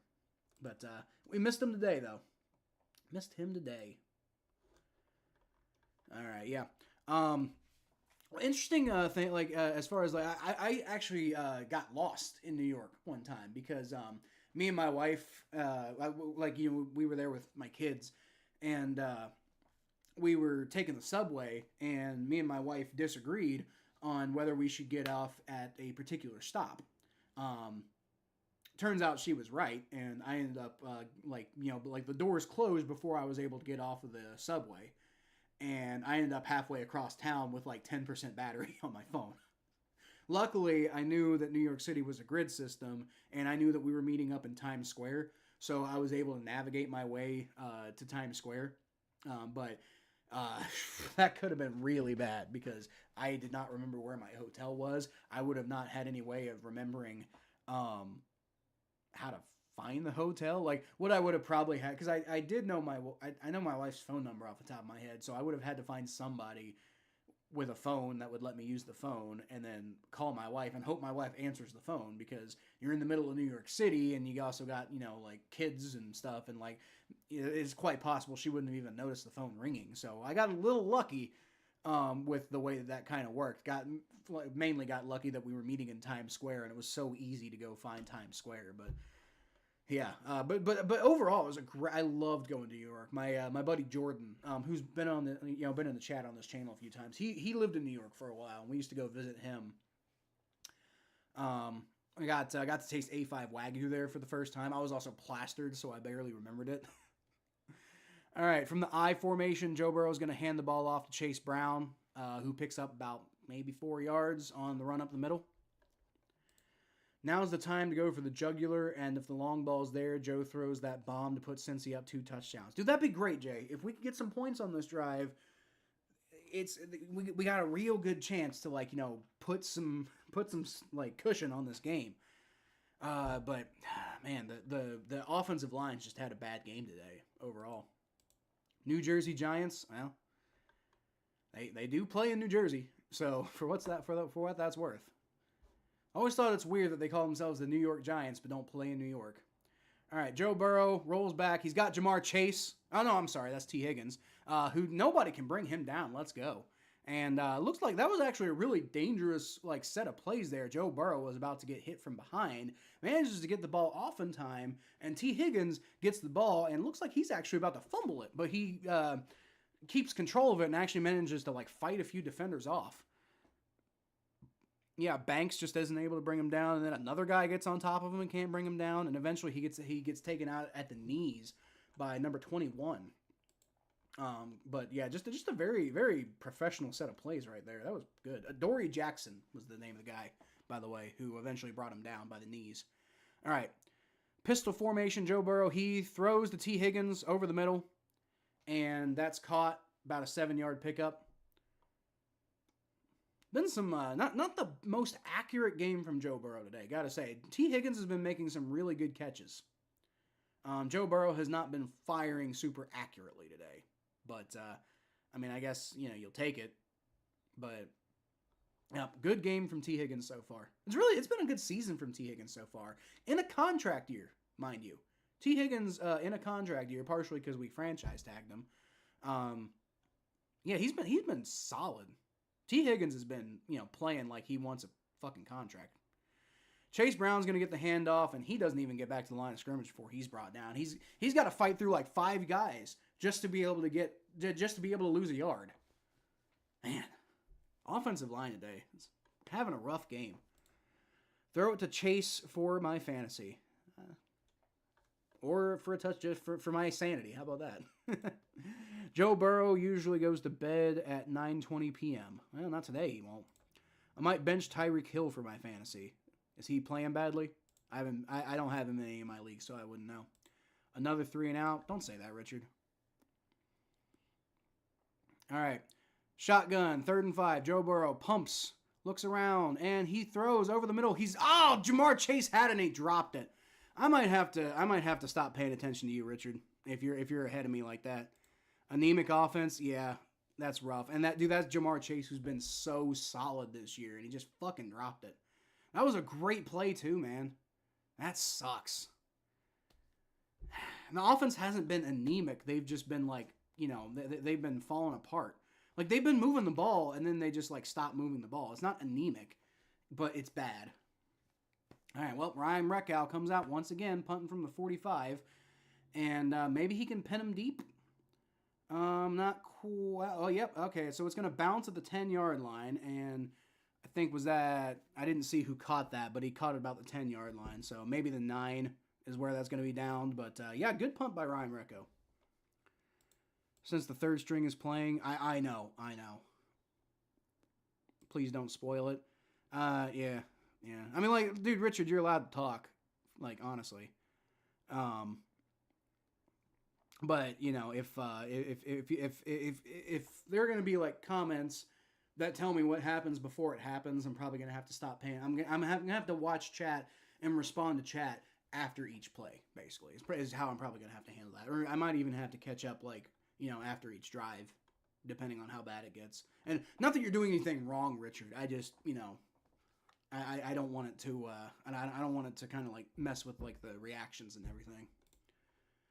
Didn't Reek have, like, 60 yards last week against New England? I don't know. I did not pay attention to at all. Chase continued to run before securing the ball. That third down failure is on him. Yeah, it is, Jay. Yeah, it is. That he had that ball, man. He definitely should have continued to run that ball, but the priority has got to, because I mean that's how Jamar Chase has some of his biggest plays, right? Like he's running in motion, catches the ball, and does something crazy. But at the same time, you're right. Like the most important thing is catching that ball. So. I can't track when your real reactions. Yes, that's fine, dude. Like honestly, like if you're gonna, you're not doing anything wrong. You're more than welcome to comment, and if you say stuff, the only thing is if you're ahead of me, I'm gonna have to stop paying as close attention. I'm gonna have to stop paying as close attention to the chat, just because I want to, like I'll maybe I'll get to it like in between drives and stuff like that, but. I am a little behind, unfortunately, and I don't know how to fix that. Just it's mainly because I don't have TV. But even when I did used to have TV, I always was on a delay for some reason. So like it's just always been a thing. I don't know why, but it's always been a thing. Me being on delay, but it's not your fault. You're not doing anything wrong. I think it's important to note that if I'm that far behind, then I've got to adjust. I think is what I more so mean to say. But I mean, you do what you want to do. Had 0 for like 50 minutes. Yeah. Bucks scored 51 on the Saints. They suck lately, dude. That was crazy. It was out of nowhere too. Darius Slayton. Oh my God. Holy crap! Somebody stop him down to the 40, 50. There's a flag on the play, but Darius Slayton gets the ball down for about a 60-yard pass. Just gashes the Bengals defense. There is a flag on the play, though. Hopefully it's on the Giants. Hopefully that's on the Giants and that comes back. Why is ESPN so damn fast anyway? Because it's easier to update, I guess. An eligible man downfield on the Giants. What? So it is on the Giants. How's... Oh, right, because the Giants are on offense. I'm stupid. Ignore me. Okay, so Andrew Thomas was ineligible downfield, which I don't think really affects the play, So that just sucks that messes with the play. But, yeah, he's definitely way out of the range that he's supposed to be there. But the Bengals lucked out heavy on that play. The Bengals absolutely lucked out on that play. Can't let that happen again. 1st and 14... because they didn't even have like it was just half the distance to the goal at that point, right? Like that's how backed up they are. So now they're like the 4.5 yard line. Daniel Jones is going to take a shotgun snap for some god awful reason. Like they're risking getting a safety right now. What the hell are you doing? Like if you're backed up in your own end zone, you got to run the ball. That's crazy, especially with how good Trey Hendrickson's been today. That's a weird risk that you're taking there. So anyway, point being, Daniel Jones threw it and it was incomplete because nobody was near the ball. So it's gonna be 2nd and 14 now, and just run the damn ball. Honestly, nope. It's gonna be another shotgun snap, and he's gonna throw, and it's dropped by Darius Slayton. So Daniel Jones, but there was also a low pass, so that's partially on Daniel Jones, to be fair. It's going to be 3rd and 14 now. I think at this point, again, if you're the Giants, just run the damn ball. It's 3rd and 14. It might be more likely that you take a sack and possibly get a safety than it is that you convert this 3rd and 14. So if I'm the Giants, I'm running the ball and I'm giving my punter some room to punt, which is useful for the Bengals because if that does happen, then the Bengals actually will get another chance at offense. I wasn't sure they would, but maybe they will. All right, 3rd and 14. Daniel Jones, shotgun formation, and he's going to throw again. All right. And he's got dudes right on top of him. See, that's what I'm saying, the risk you're taking. And they didn't even get anywhere near the first down anyway. Logan Wilson and, what was it, number 25, ended up getting the tackle there. They didn't even, not 25 because the Bengals don't have a 25. Whoever it was Logan Wilson was part of the tackle. And the Giants took a huge risk there for virtually zero payoff. It's going to be 4th and 7. They're going to have to punt the ball right back to the Bengals. And it looks like they're going to actually run this down to the 2-minute warning.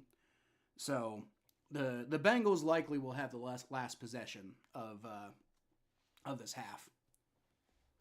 Interestingly, just bad offense overall on both sides today. So I'll give the Giants some credit for having a good pass rush, and possibly maybe their defense is just playing really well because they're not playing that well against the Bengals run game. But maybe in addition to the Giants having a good pass rush, maybe the secondary is playing well and they aren't letting guys get open. I don't think that's the case because plenty of guys have gotten open. And it's mostly quick rushes that are causing Joe Burrow issues. So I'm going to guess it's really the only part of the Giants that's playing well right now is the pass rush, which is creating huge problems for the Bengals offense. But obviously not enough because the Bengals are winning. Now, can you go get a touchdown, go into the half 14-0? That'd be really useful. It's been not the best offensive performance today, but hey, we're winning. So, if we can just win, I'll consider that I guess an acceptable outcome. I won't be happy, but if they don't play well, but I'll take it. I'll take it. One win's a win, right? Illegal shift is killing teams. I've noticed that. It looks like this year the refs are really emphasizing illegal motion and plays like that. In the illegal formation, yeah. Like the NFL every year they pick a set of rules that they want to really emphasize, and it looks like this year illegal formation is like the main one, so that's weird. Snooze fest, only punters or kickers apply. Well, dude, the kickers haven't done anything today. The Bengals got in the end zone earlier from that. Evan McPherson got the extra point, I suppose, but. Yeah, there hasn't been really any action from the kickers today. The punters have been both having very good games today. Ryan Reckow is a revelation, is what he is. But yeah, Joe Burrow had that one crazy touchdown run earlier, which was it was 47-yard touchdown run by Joe Burrow, which was just a crazy play. But outside of that, yeah, it's been punt, interception, punt. Like what the hell?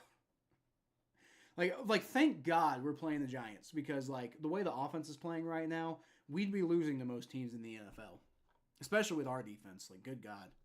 Danny Dimes is inconsistent in that for every decent pass he throws, he'll over or underthrow his receivers a great deal. It's true. That and throwing short of the sticks, yeah.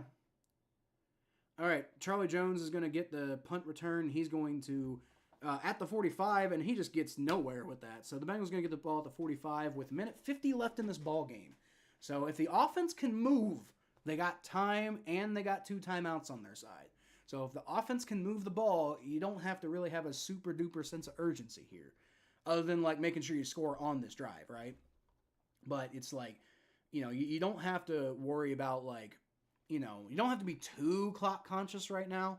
You just got to make sure you move the ball. That's the main thing. If you throw in the middle of the field a little bit, that's fine. You got 2 timeouts. You'll be okay. It's going to be a fake handoff to Zach Moss. Joe Burrow, oh my God, gets tripped up for a sack. He had a free rusher, and that was B.J. Ojulari. And Joe Burrow almost actually jukes him and gets out of the sack, but at the very last second, he grabs his shoe, and Joe Burrow goes down. What happened there? Ojulari, free rusher. Yeah, he doesn't bite at all on look. Eric All was going out for a route, so he wasn't expected to block there at all. I don't think. Whatever. All right, empty formation for Joe Burrow. Takes a snap, gets out of pressure, throws. He's got looks like Eric All on that play, and picks up most of the yardage needed for a first down. So that was a good play. Or was that Yoshi? That might have been Yoshi actually. I said Eric All, but that's because I thought I said 83. Yeah, it was Yoshi. It was Andre Yoshivas. There you go. We got a Yoshi sighting now. All right, we got 50 seconds, 49, 48, 47. So the Bengals are content to be like, this is the last drive of the half. You know, if we don't score here, you don't get to score either. That's what they're doing right now. With 2 timeouts left, they can get something done. 3rd and 4. And I think what they're doing right now, take a shotgun snap. Joe Burrow looks around, just immediately gets destroyed in the backfield. Dude, our offensive line is trash today. Absolute garbage. Our offensive line is absolute garbage today, which sucks because the offensive line's been really good this year. But today, they're just absolute freaking garbage. Joe Burrow doesn't have a single chance to get anything done. I think that was Amarius Mims, by the way, who led up the sack. Terrible. God, Joe Burrow's got to be already at 4 sacks at least. Well, this is saying 3. Yeah, okay. So he's only actually been sacked 3 times, but it has been an unbelievable amount of pressure on him all day. All right. Well, Ryan Reckow come out and save the day again with 29 seconds left. Can you at least pin him down, and then all you got, the defense just, whatever. All right, punt is away, and that's going to be, it's going to go out of the end zone. Damn it. Tyson Anderson was actually back there, could have made a play on it, but he lost track of the ball, didn't see where it was, and then it bounced through to the end zone. Damn, that was just bad punt coverage there, Can't believe Zach didn't call a timeout to regroup and strategize. That drive was a waste thanks to the O-line. Yep. Dude, the O-line has been absolutely god-awful today. The O-line has been just complete, utter shit today. The Giants are going to kneel on the ball, so, okay. I guess we're going to the half now. God, what a shit show of a first half that was. That was a rough first half on both sides. The Bengals offensive line looking like the Bengals old offensive line. The Giants looking like what you expected to see out of the Giants. At least their offense. The Giants offense looking really bad. And the Bengals defense looking good by comparison. And then you got the Bengals offense just can't get anything done because that offensive line is god awful. I don't even know what to say at this point. They should. I'm still expecting them to beat the Giants. It ain't going to be no damn 38-21 though. I'll tell you that right now. It's at this point we're going to be lucky to get any more points at all. The way these two offenses are playing. Don't you guys get it since they received it first? Yeah, we do get the ball first. That's nice. I was kind of hoping we could double up because that's a big thing the Bengals try to take advantage of is doubling up. But yeah. But yeah, we get the ball first. That's great. But with the way this offense is playing, I don't know if that even matters. Thank God we got Ryan Rico though. By the way, I do believe it's Rico because I keep hearing Jake Lisco on Locked On Bengals say Rico, and he's the type that I can imagine he's probably looked it up and probably tried to. I'm sitting here speculating about Jake Lisco. I could do damn research myself. Ryan Rico.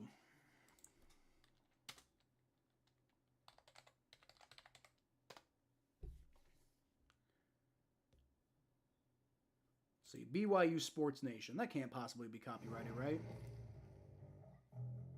All right, Ryan. Huge win against Texas. Okay, they're not going to say his last name on this one, I don't think. Day in Life with Ryan Rico.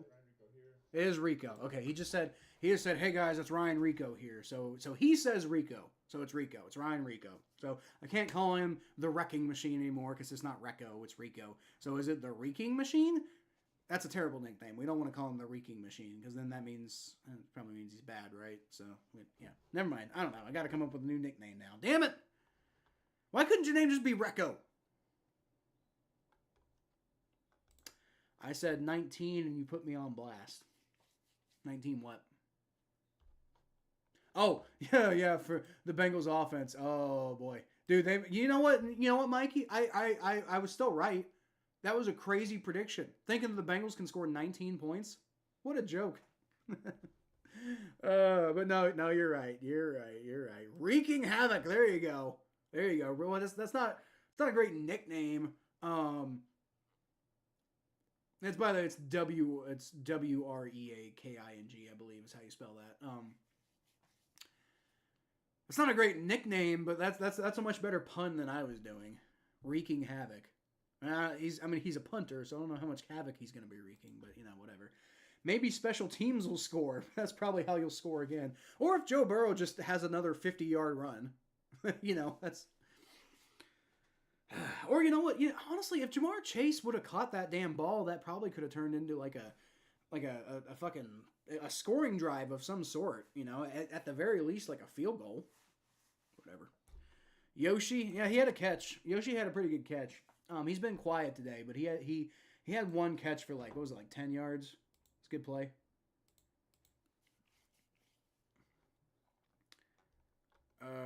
Let's see. 7 yards. There was one catch for 7 yards. So, Yoshi's been quiet today.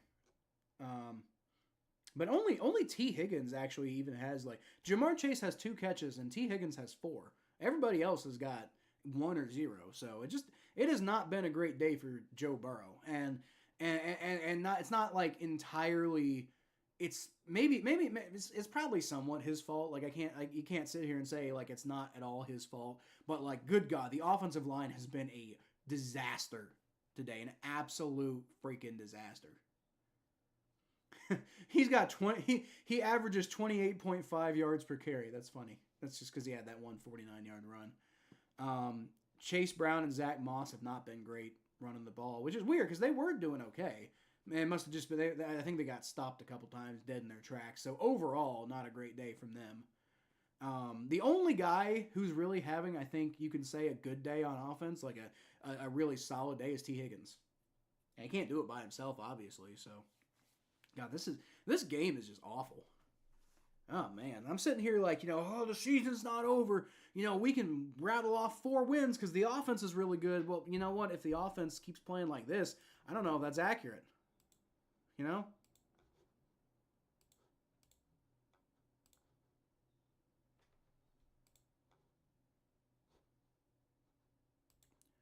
Might have to switch my stream.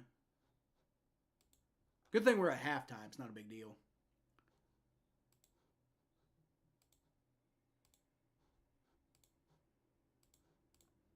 Yeah, here's a new stream. Okay. Oh, boy. It's been a rough day. The Bengals are winning 7-0. I hope this game finishes 7-0, honestly. Because, I know, I take that back. I don't.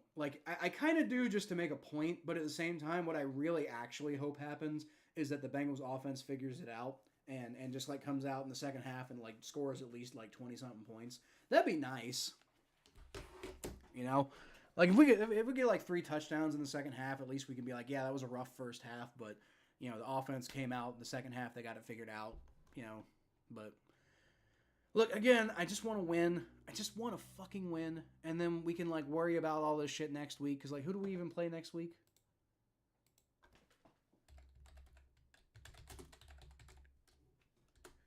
Is it the Raiders we play next week? No, it's the Browns we play next week. We might not need offense to beat them either.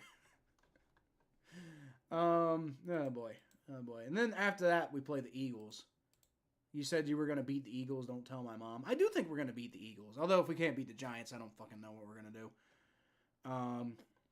Nick Chubb said he's playing week 7. I think I heard about that.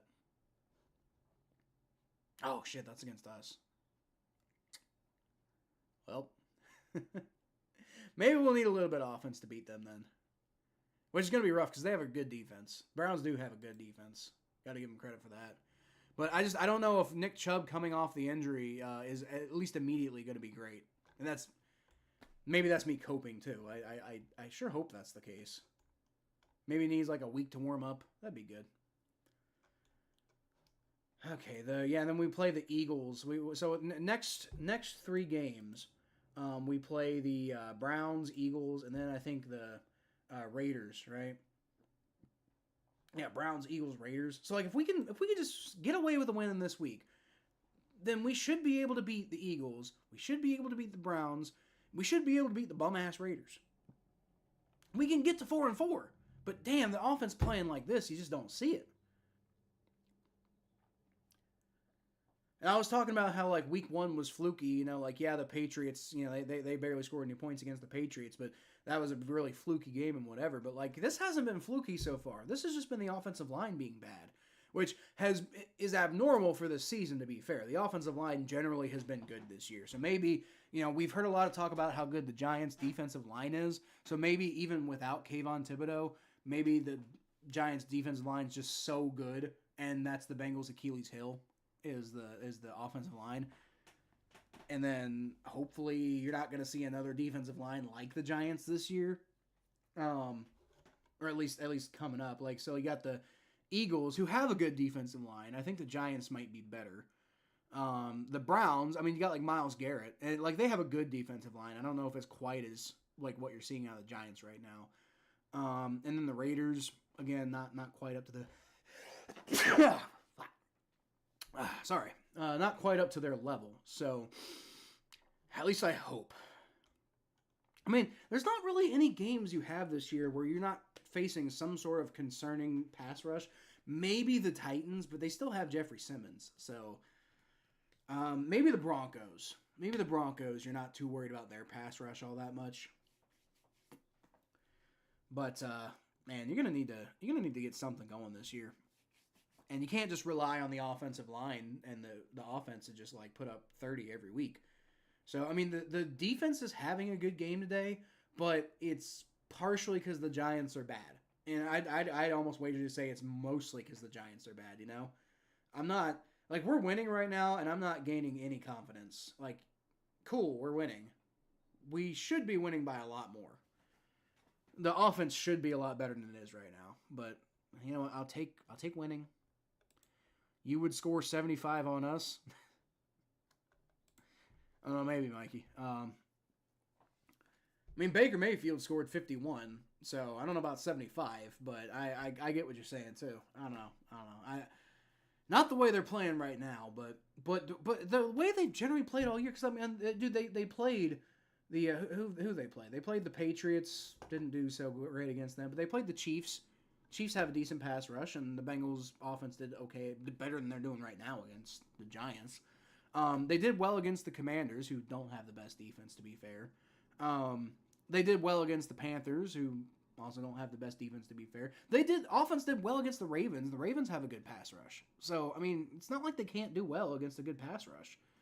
It's just whatever the Giants are cooking up right now, it's just, there's nothing. How about 92? I get you're upset, Mikey. I get you're upset. I would be too. Letting your arch rival drop 51. Like if the Steelers did that shit to us, I'd be so pissed. Like I say you don't even know, but you probably do because that's what you're going through right now. I get it. I do. I understand. I've been there. Maybe not quite the same thing. Maybe not like, you know, we were losing and then we came back and we almost like took the lead, and then we ended up completely collapsing and letting them drop 51 points. I don't think that script has quite happened yet, but we've had some like heartbreaking type of like embarrassing losses against some of our rivals before. So we were winning, then I blinked and the game is over by the fourth. Were you winning? Were the Saints winning? Is that right? Were the Saints winning? Because I remember it was like 27-24 and the Saints were coming back. Oh yeah, it was 31-27 at one point. And then yeah, it was 31-27, and then and it's like through the third quarter, you're feeling good. And then the very first play of the fourth quarter, Spencer Rattler throws that interception. And then the Buccaneers just like don't turn it off the entire rest of the game. It's just a bloodbath at that point. Terrible. Be honest. Do you think we have a chance Thursday? Who do you play Thursday? Against the Broncos? Oh yeah. You have a chance. Who do I think is going to win? I don't know yet. I'm going to try to do predictions. I didn't do predictions this week, which sorry about that. But I'm going to try to do predictions this week. I don't know who's going to win between the Broncos and the Saints. Like, I don't know, I'm leaning Broncos because it's looking like the Broncos are kind of starting to get their shit together a little bit. But I genuinely don't know. They only scored 16 against the Chargers today, to be fair. But they dropped 34 on the Raiders. So they dropped 26 on the Bucks, and they only let them score 7. They dropped 51 on y'all. So I don't know. I think my gut is saying I think the Broncos would win that game. But I definitely think you got a chance. Absolutely. Sean Payton versus his successor, who was on his way out. Well, you say that, but he should have been fired a while ago. He hasn't been fired yet.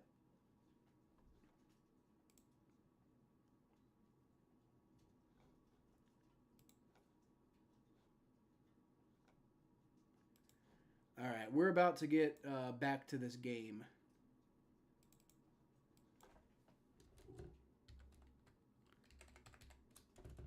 God, I cannot fucking type. What the hell? Quarter 3.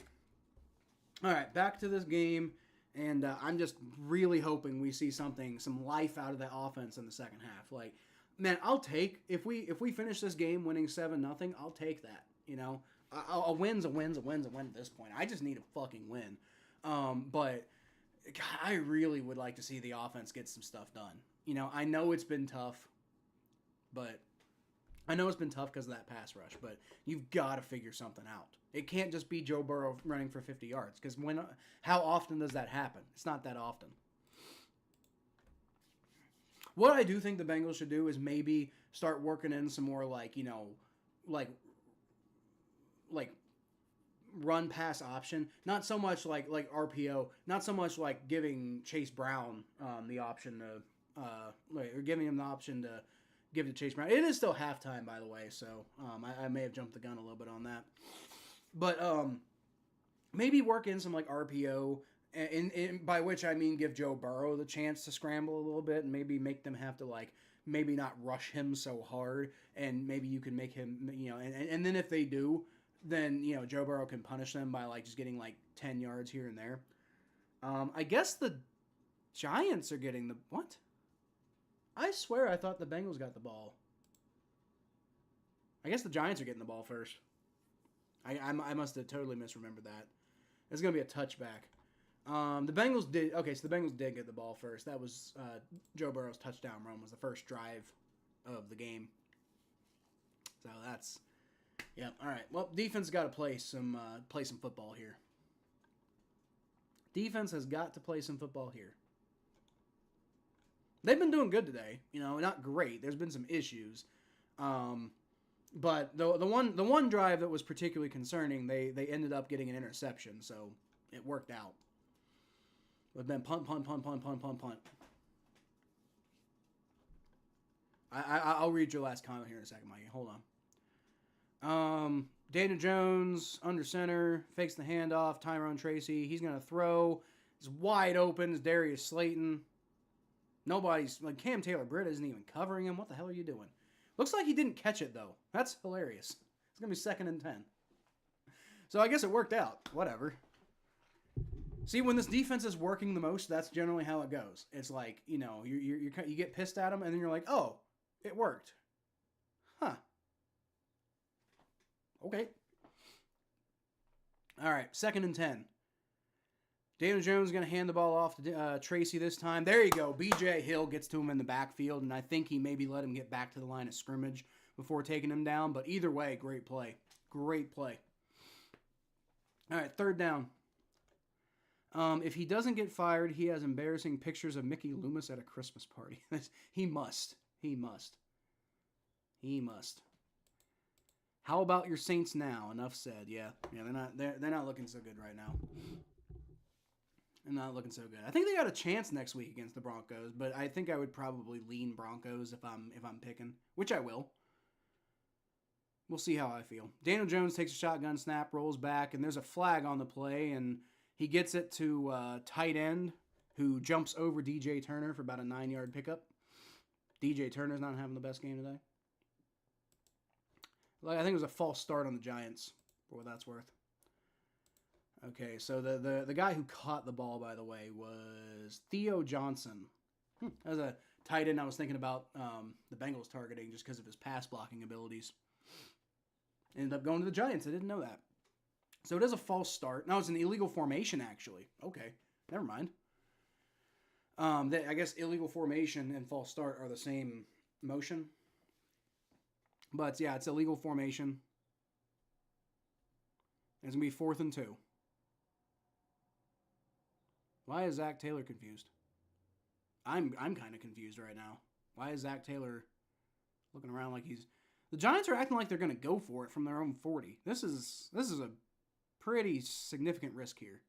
Especially with how bad the Bengals offense is playing. I think you just punt the ball away. They're going to try to draw him off sides here, maybe. Nope, they snap the ball. All right, Dan Jones throws over the middle. Great job to break that pass up. Mike Hilton knocks that ball down, and the Bengals get a turnover on downs. And the Bengals offense is going to start with very good field position. They're like 7 yards away from field goal range right now. You could almost argue they're in field goal range. Holy crap, you're so behind. That was like 2 minutes ago. Yeah, I had to switch to a different stream. And I guess this stream is just even farther behind.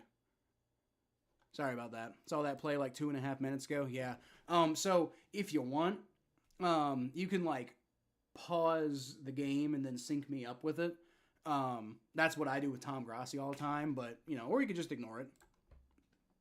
All right, Joe Burrow hands the ball off to Zach Moss. He picks up about 2.5 yards, probably 2.5 yards. Call it 2.5 yards. The Bengals defense redeemed themselves with a 4th down stop. Another streamer, JG9, was beside himself for the Giants going for it down 7. Yeah, dude, that was stupid. That was a stupid thing because the Bengals are, like I said, the Bengals are like arguably in field goal range already. The Bengals are arguably in field goal range already because you just decided you're going to go for it for no reason. That was stupid. That was really stupid. Joe Burrow throws, and he's got a wide open Jamar Chase. There you go. And not wide open, but he's definitely got, like that was a very well-designed play. So that's going to be a 1st down for the Bengals. Let's go. Yoshi. Yeah, Yoshi had that one catch earlier. Yoshi has made an appearance. AJ Green. What does AJ Green have to do with anything? At least we have a Super Bowl to hang our hats on, so it could be worse. Yep. Must be nice, Mikey. Must be nice. Fumble. Well, there's that momentum. Didn't read this right away. Don't read this right away. Dude, shut up, Richard. All right, Joe Burrow. Hands the ball off, and that's... Oh, my God. Dude, I'm about to ban you, Richard. I'm about to ban you. It is a fumble. I'm about to ban you, dude. I'm joking. I'm not actually about to ban you. Oh boy. Okay, I'm probably just gonna have to pay attention to the chat after drives, guys. Sorry. It's my fault. I'm super behind. Yeah. That was a spoiler. So I'm gonna have to adjust, and I'll catch up in between drives on the chat. Sorry about that. Yoshi is Ann Green. Dude, they fucking fumbled. I cannot believe this. Who was it that fumbled that ball? Was that Zach Moss? I think it was Zach Moss who got the carry. That's terrible. Bengals just over and over again shooting themselves in the foot. No fucking discipline. That's the biggest. That's been what's shot them. That's been why they're losing all these games this year. It's not because they're a bad team. It's because they're undisciplined and they keep shooting themselves in the foot over and over and over and over. Man, see that maybe that right there is why they they went for it on 4th down because they know they can do whatever the fuck they want because the Bengals offense is just anemic. You said that earlier, Richard. You said they were anemic, and now I think you might actually be right. The Bengals offense looks anemic. Yoshi is a green dino. Sorry about my typos. Yoshi is a green dino. Oh, because of AJ Green Dino. Okay. Yeah, 99 out of 100 times I get that joke a lot faster. I'm just this game is just too much for me right now. Warned you too late. Yeah. Look, you're fine, Richard. We'll figure it out. Like I said, I'm like for now, I might just have to because I don't know why I'm as far behind as I am, and I'm always, doesn't matter what I do, doesn't matter if I'm on like one of those like streaming sites that's not illegal for them to, it's illegal to host, not necessarily illegal to watch, so some legal gray area right there. It doesn't matter if I'm on one of those. It doesn't matter if I'm like paying to watch the game or whatever. I'm always like it doesn't matter if I have it on cable. Like I haven't had cable for years, but whenever I did, I was always like 2 minutes behind. My friends were always spoiling the game for me, and so yeah, I just have really bad luck with constantly being behind on these streams. So it's not your fault. More so, I mean to say. At least you had points by the first quarter. Yeah, great, Mikey, wonderful. You did, Mikey. I know. I'm sorry that happened. I'm sorry what happened to your team today. But like, you can't sit here and say like right now that you got it any worse than I do. Like you just can't. You just straight up can't. Like, yeah, the Giants aren't about to drop 51 on us because we're playing the fucking Giants. We have a chance to win this game because we're playing the fucking Giants. But if the Bengals keep like doing these shooting themselves in the foot mistakes over and over again, we're fucked. Honestly. That's going to be a big fucking 9-yard run by Tyrone Tracy Jr. And is this where is this where this shit happens, man? Is this where this shit happens? Where we just completely fucking back at it again. Tyrone Tracy. Oh, it's going to be a fake, and it's actually going to be knocked down by Cam Taylor-Britt. So actually, they should have just given the ball to Tyrone Tracy there because he had the first down. I'm imagining that's what they'll do on 3rd down and 1 here. They'll probably try to hand the ball off because it almost certainly will work. But great job by Cam Taylor-Britt to knock that ball down. He is a very talented player. He gets burned a lot. Cam Taylor-Britt gets burned way too much. But he is a damn talented player. You got to give him that credit. 3rd and 1. This is almost certainly going to be a run. Yeah, it's actually going to be a quarterback sneak by Daniel Jones. And he picks up like 3 fucking yards on the play. Unbelievable. Absolutely unreal. Unbelievable. Just absolutely disgusting. I'm normally behind a few streamers, but I'm ahead of you. Yeah, I know. I'm always super behind. I don't know why I'm so behind. It's actually quite annoying, and I'm sorry about this. I don't know how to fix it, though. Like, it doesn't matter what medium I'm watching on. I'm always like 2 minutes behind, and I don't know why. It doesn't, and this is across living in. It's about a 3-yard pickup there by Tyrone Tracy to the outside to the left. But it doesn't like this is across 2 different cities too. I used to live in Athens, Ohio, and like every medium I tried to watch the game on there was behind. It doesn't matter where I'm at. It doesn't matter what medium I'm on. I could probably be at B-dubs and be behind, I don't know why. It's always been a huge problem for me. Daniel Jones throws it to Wan'Dale Robinson, who gets tackled by Mike Hilton after about a 6-yard pickup, maybe 7. So it's going to be 3rd and short again. Little victories. 51-27 is crazy. That was a crazy game. You know what? My bad. I'm just pissed. Yeah. No, you're allowed to be pissed. I totally get that. Daniel Jones going to hand the ball off to Tyrone Tracy, and they bring him down. There you go. Stopped. They're forcing a punt there. Almost certainly, unless the Giants are crazy enough to go for it on 4th down again. Which they could. They did it before. Had Mayfield in fantasy, and he has a day. That's a good one. Timeout. I don't know what that is. All right. They're not going to go for it again, are they? They're not that insane. They're not insane enough to go for it again, are they? Oh my God, they might be. Now there's a timeout. Okay, they're almost certainly going to come out and punt it after this. Okay. First timeout for the Giants, yeah. Dude, if I'm the Giants, I'm punting it. Because, the Bengals offense isn't going to do a damn thing at this point. You are risking it because the Bengals offense is explosive. So, if you give them too many chances, they will eventually get something done. We know this about the Bengals. They've got such a talented offense that it's just hard to imagine them not breaking one off. But with the game they've had today, the strategy is to just let your defense go win the game. It's looking like the offense is out there again. I don't understand the strategy from the Giants. And the Bengals defense has been okay today. So, I mean, like, they might get another stop here. They very well might get another stop here.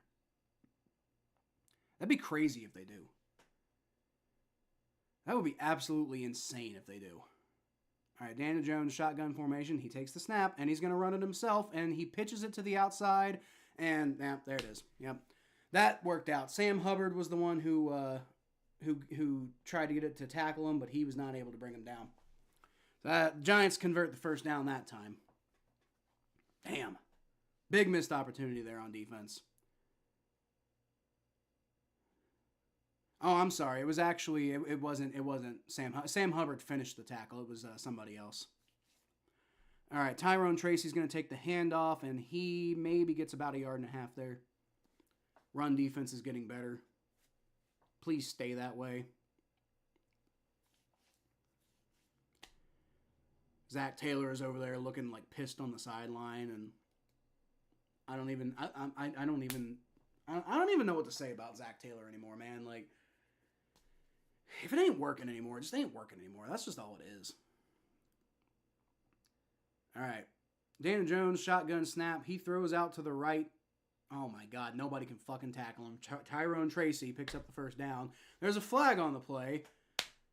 Another flag. I don't know what's going on here. Hopefully it's like holding or something on the Giants. That'd be really useful. All right, what do we got?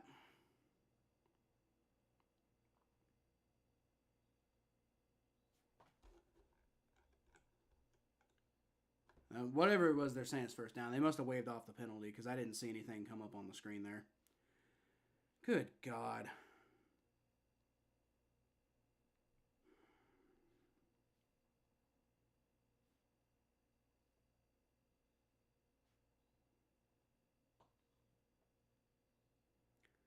I think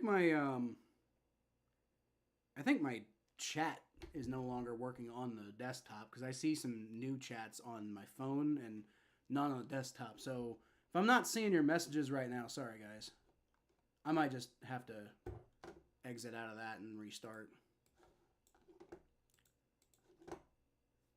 Yeah, there it is. I see him now.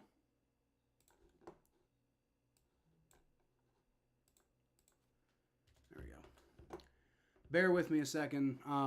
It's going to be a fake handoff from Daniel Jones. He's going to throw it up, just gets rid of the ball at that point. 2nd and 4. It's going to be 3rd and 4 now. All right, hold on. I got to fix the chat.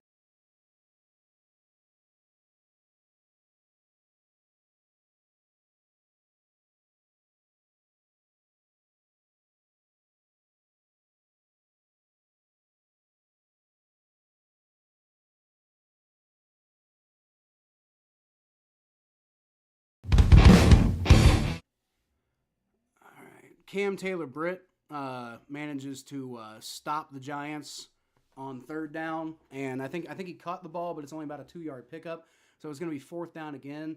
This should be in field goal range, so are the Giants crazy enough to try to go for another 4th down conversion?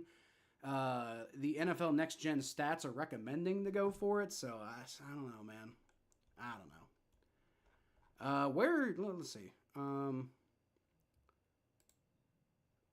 Let's see. I had Mayfield in fantasy. Giants are crazy. Yep. Okay, there we go. Apparently the Giants are crazy. Yep. Bengals defense is nowhere to be seen. Yeah. Daniel Jones hands the ball off Tyrone Tracy. Nobody can fucking tackle him, of course. And he just dives forward for the first down. They're starting to get worn down. That's what's happening. The defense is starting to get worn down, and they're starting to do that goddamn thing again, where they're just letting the opposing offense do whatever the fuck they want. Joseph Osai tries to tackle him. I can't do it. Don't have school tomorrow, thankfully. I do, and I'm actually kind of confused why I do. Like, everybody's off school and work and whatever tomorrow, and for whatever reason, I still have class, which is fine. I like my school. Daniel Jones, going to run it himself, picks up like 5 yards. Stupid. But yeah, I do. Again, I'm not really complaining. I like school. I'm 32. So I have reasons why I like school. It's not a normal situation, but I like my school, so I don't mind. But it does seem weird that we just don't get the day off. All right, Tyrone Tracy, nobody can tackle him once again, and picks up about 6 yards. And that's gonna be enough for another Giants first down. I'm about to lose my fucking mind, dude. Zach Taylor's trying to argue that they stopped him, but they didn't. Like, you're stupid. Zach Taylor, I'm not sure what Zach Taylor's yelling about. They absolutely did not stop him. It wasn't even close. 1st and 10, Daniel Jones. He's going to throw it up. And DJ Turner, DJ Turner's going to get flagged for pass interference on that one. He was just mugging Darius Slayton, who's now down and hurt. I think I'm about done with DJ Turner, guys. DJ Turner's not good. I think we might need to move on from DJ Turner. He's just constantly you never notice him doing anything good out there. He's just constantly getting cooked. I think I'm about done. I am about done, I think, with DJ Turner. I'm about done. He's not good. And he hasn't been good for a while. My prediction might be correct after all. That would require the Bengals getting some more points, Mikey, frankly. I just don't know if that's possible. Hi, John. I had a rant of the day on my recap show. I'm sure you did. And Tyrone Tracy gets right in the end zone. Of course he fucking does. Nobody doing a damn thing right now. This is pathetic. This is absolutely pathetic. With the day they've had all day, and they're just letting them do whatever they want on the ground. This is pathetic, guys. The Giants are desperate with all these 4th down attempts. Shame on the Bengals defensive line for giving up another conversion. It's been terrible, Jay. It's been absolutely disgusting. And the offense has been bad all day, in fairness. The defense has had a pretty good day. So we're kind of back to this thing where we're like, you give the defense a bit of a mulligan because the offense has been so bad and they haven't been getting any chance. But it's just been pathetic. It's been an absolutely pathetic display by the Bengals today. Absolutely pathetic. Extra points good. It's 7-7.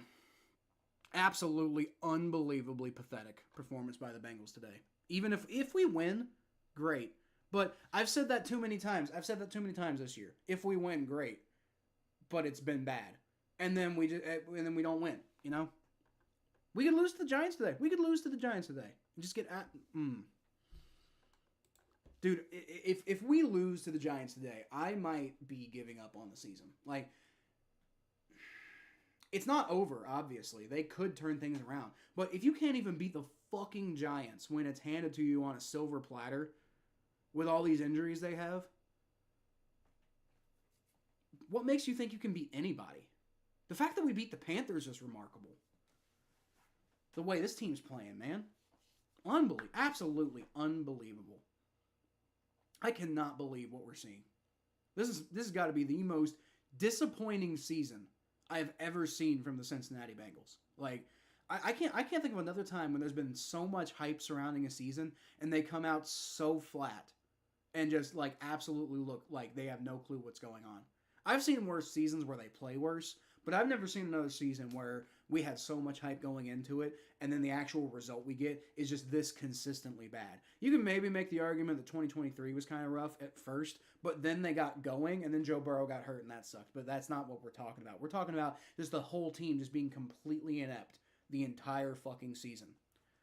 And we're only in week 6. I have never seen it quite like this. Like, 2006 was pretty bad, but at least that they were close to making the playoffs that year, 2018 was bad, but they didn't have a lot of expectations going into that year. They just got out to a hot start and then fell apart, 2016 sucked, but like again, that wasn't like they were just pathetic every week, This might be the most disappointing season I've ever seen as a Bengals fan. I cannot believe I can't believe what I'm watching. I guess I can because it's the fucking Bengals. They do this to me all the goddamn my whole life. They've been doing this shit. Not this shit again. I don't think I've seen this exactly before, but they've been doing this shit to me all my life. Where it's like I think they're gonna be good and then they suck, or I think they're gonna be good and then they don't get it done at the last possible moment.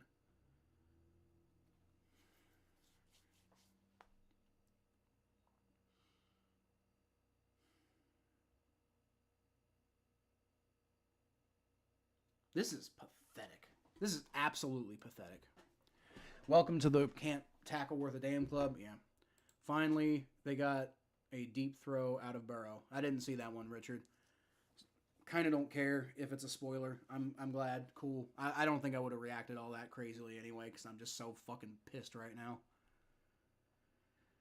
Well, I look forward to seeing that. But, yep, I'm going to do that again. You know, I'll catch up to the comments or to the stuff here in a bit. I'm going to go ahead and just watch what we're going to see. Yep. Sorry, I apologize for being so far behind, guys. I do. I really want to see how I can fix it. It's just like I said, it doesn't matter what medium I try, I'm always behind. I don't know why. All right, come on. Apparently we're walking into Joe Burrow getting a big deep pass, so that'd be great. Hopefully, you know what? Richard didn't mention if it was completed or not, so at this point, I don't even know. All right, Joe Burrow fakes the handoff, gets out of pressure, rolls back, looks around. Big deep throw. There you go. He's got Jamar Chase. Nice catch. Goes, yep. Has to roll back and fight off some pressure to go get it. That was a good play. I'm glad I saw that. You know, I don't really care that Richard spoiled it for me because I would have been happy with the play, but I'm still, it's been such a shit game so far that, and with my son being, you know, asleep, I can't really react the way I would anyway, so, yeah, I guess whatever, I don't know. But I am going to hide the chat for now, just so I don't get other things spoiled. All right, so it's going to be a fake handoff to Chase Brown. It's going to be a pass out right to T. Higgins. Stays on his feet, ends up getting dragged out of bounds, but he stays on his feet. That's pretty cool.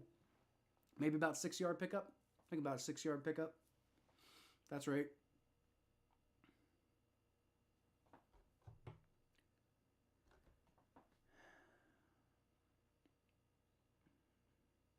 Yeah, Jamar Chase. Took Jamar Chase forever to get open enough on that play, but Joe Burrow taking the risk to throw it to Jamar Chase there. Drops a dime. That was a great pass by Joe Burrow. You got to give him credit for that. 2nd and 4. All right, so it's going to be a pitch up to Jamar Chase, who picks up the first down, and about 5 or 6, 7 yards after that. So, yeah, whatever you call this, like he just kind of pitches it forward to Jamar Chase, kind of like comes in from the side and runs in front of Joe Burrow, and Joe Burrow basically just like tosses the ball to him right there. And it's nice. It's kind of like a jet sweep, but just with a different type of handoff. I don't know exactly what you call that, but hey, it worked out. So the Bengals are actually at the 20-yard line right now, and barring another disaster, they should be able to get some points on this drive at least. All right, shotgun formation. Joe Burrow throws. He's got Eric All, who picks up about a yard. Maybe 2 before he blew the whistle, but I think they're going to call it about a yard. All right, so down to the 19-yard line. Whee! Come on, let's get some points, man. I'll be happy if we can get some points. Like I said, like the offense has been a kind of a shit show today, but if you can show some life, at least you go into next week with, you know, some stuff to build on instead of just a bunch of tape about how bad you were. You know, and we're playing the Browns next week, so, you know, it's going to be an overall tougher defense than the Giants. You know, maybe not as great of a pass rush, but still a very good pass rush, you know. Joe Burrow, shotgun formation. He throws. He's got Eric All, who just is dragging defenders, and I think he might have picked up the first down. If not, it's going to be like there's a flag on the play, too. I think they're going to call a horse collar. But he might have gotten the first down on his own. If not, I'm pretty sure it's going to be a horse collar tackle on the Giants, and that's going to be a first down anyway. Unless the Bengals did something stupid that I didn't see, but almost certainly a horse collar there on 41 of the Giants there. Yeah, definitely. That's definitely a horse collar. Whether or not they call it, I don't know, but that definitely was a horse collar.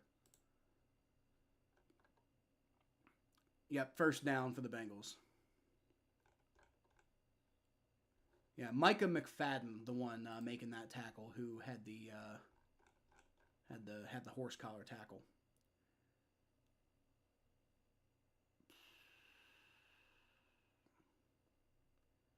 I think they might have waived the penalty off, though, which is the wrong call. It was a horse collar tackle. It absolutely was. But they gave him the first down, which I also don't think was correct. Like, I don't think he got all the way to the first down. But you know what? Whatever. All right, from the 9.5-yard line, Joe Burrow takes a shotgun snap. He fakes the handoff to Chase Brown. Throws over the middle. Ooh. He had Andre Yoshivas in the end zone, but it was just a little too short. And that's gonna be an incomplete pass. Nothing there. Look at chat when they put in a commercial. That's what I'm gonna do, Richard. I will catch up with chat. I promise you guys. I'm not gonna leave y'all hanging. But just because of the spoilers, I gotta take a bit of a step back for right now. All right, 2nd and goal from the 9.5-yard line. Jamar Chase is in motion to the left. Takes a snap. Hands off. Throws. He's got T. Higgins. Down to about the 1-yard line. Keeps his feet moving. Doesn't quite get in the end zone, but 1-yard line. Going to be 3rd and goal from the 1. Get in the end zone here. At least you got some offense going, you know? And you're giving, hey, part of this is you're giving the defense a little bit of time to rest. Because, like, it was looking like the defense was starting to kind of, like, have some issues because of how often they've been out on the field. And you just can't rely. You can't ask the defense. Not that you can't rely. You can't ask the defense to just be, you know, like holding the whole game together the entire game. That's not fair to the defense, you know. All right, they got Sam Hubbard out there. Okay. Joe Burrow's going to hand the ball off Chase Brown. Walks into the end zone. There we go. Touchdown, baby. Chase Brown. Touchdown, Chase Brown. Let's go. There's a flag on the play. Oh, my God. Don't tell me it's holding. There's fucking holding on the Bengals. Are you fucking kidding me? I hate everything. I hate everything. Why are we doing this? Why do the Bengals hate me? The Bengals hate me. That's what it is. The Bengals despise me personally. That's what it is. The Bengals hate me. It's a conspiracy. That's what it is. Yep. Great play by Chase Brown to find that, but yeah, Cody Ford was definitely holding there. Are they saying it was Cordell Volson? I think Cody Ford was holding too. Whatever. 3rd and goal now from the 11.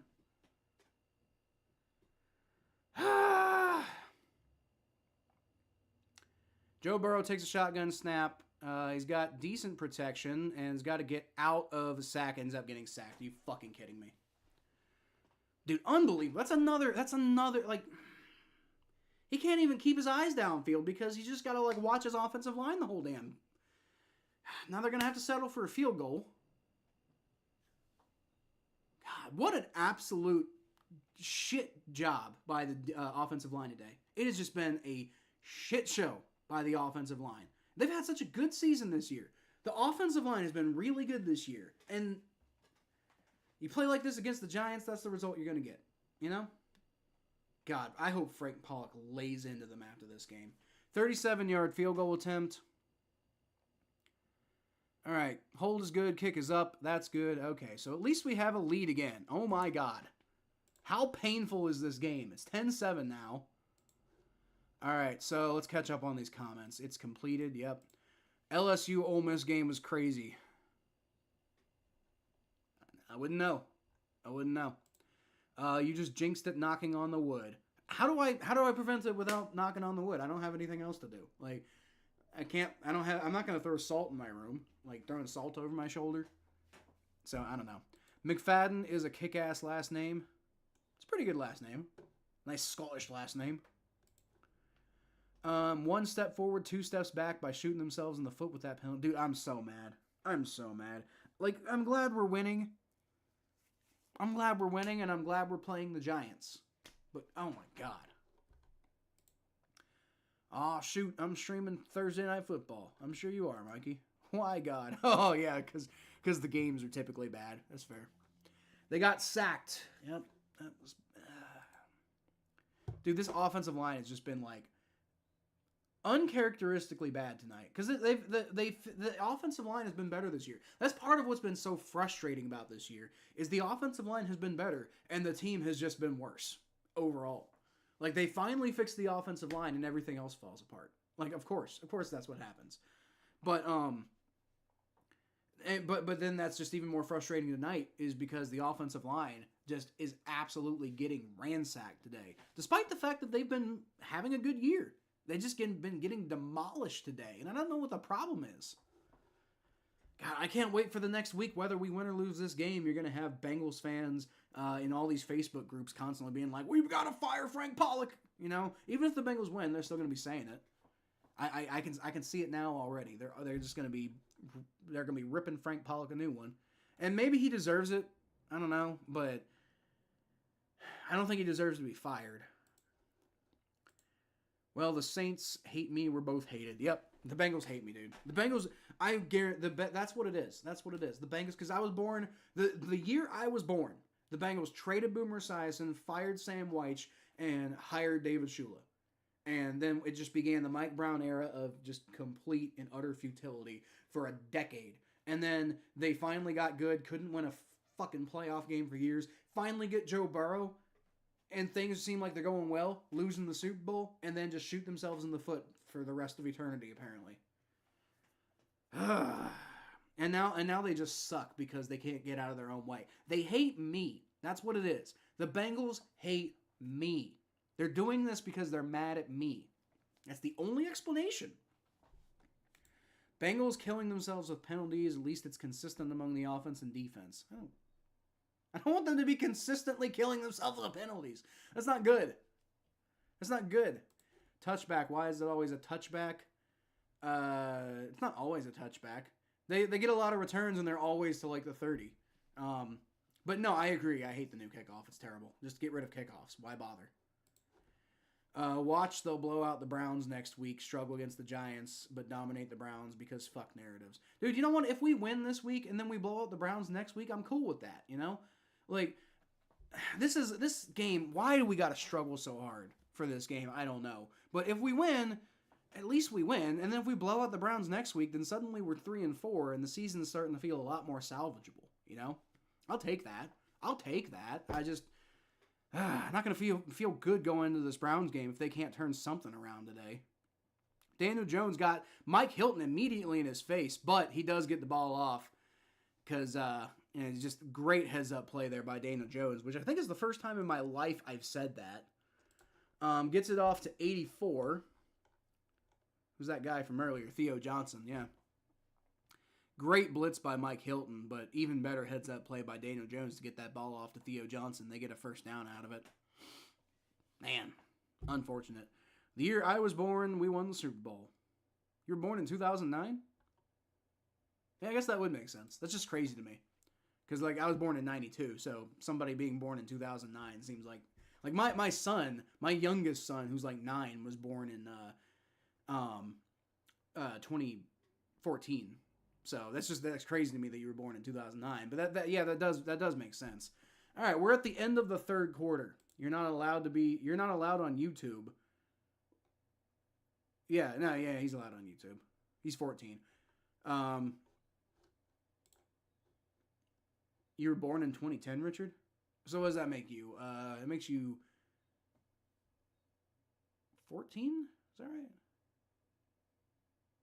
Oh, are you saying Mikey? No, well, because Mikey was born... Oh, wait, because 2010 was the actual year. So was it 2010 then? Because, like, it was a 2009 season the Saints won the Super Bowl. But, yeah, I guess it would actually physically have been 2010 because it would have been in January when the Super Bowl was played, right? So, okay, yeah.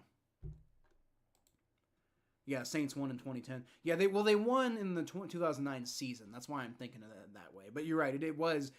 The actual date was in 2010. Yeah, okay. I thought he was talking about the season. See, I'm not wrong. I'm not wrong.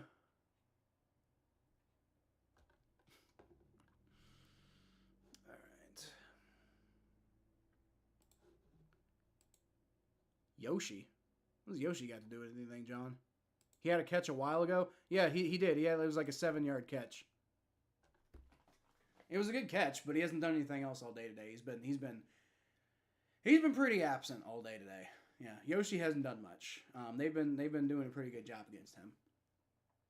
But then again, with as well as Jamar Chase and T. Higgins have been playing lately, I don't think the Bengals are going to be targeting Yoshi as much. So that's probably also part of it. With like as well as Jamar Chase and T Higgins are playing, Yoshi isn't needed as much. So maybe for fantasy purposes, if this trend continues, maybe Yoshi isn't the best. Like I thought he'd be a good pickup because he was about the only guy who'd show up week in and week out. But I also didn't expect T Higgins to turn into like a consistent contributor on offense because it's been a while since he's actually been that, right? So yeah, I think maybe at this point Yoshi might not be as great going forward. Eric All might be a good tight end to pick up for like spot plays and stuff, but Yoshi at this point maybe Yoshi might not be quite the guy I thought he was gonna be. Let's just put it that way.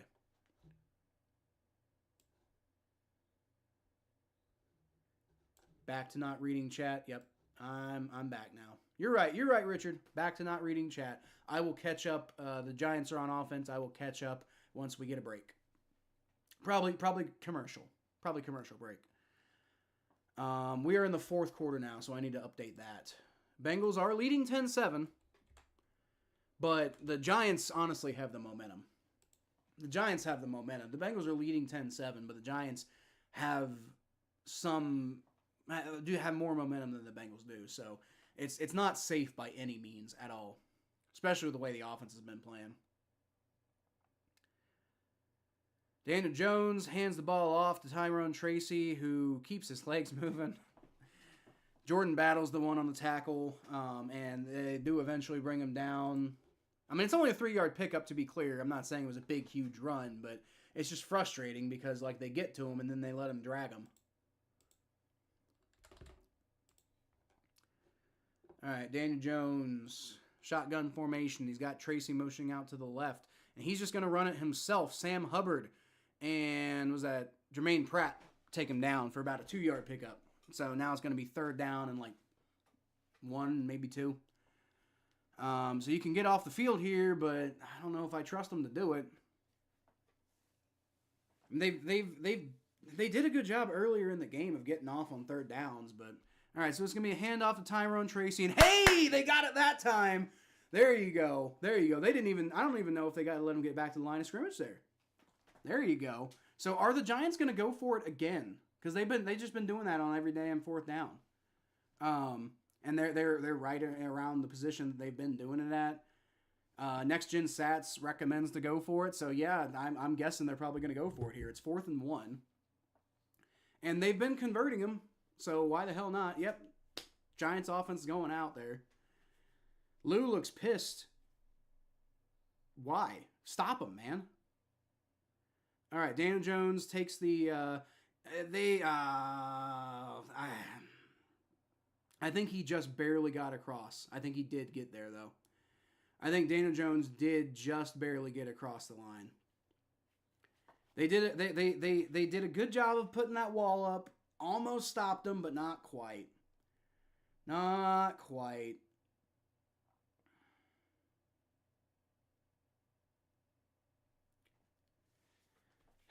Terrible. And that's another 1st down. At this point, the only way you're going to stop them is by getting a turnover.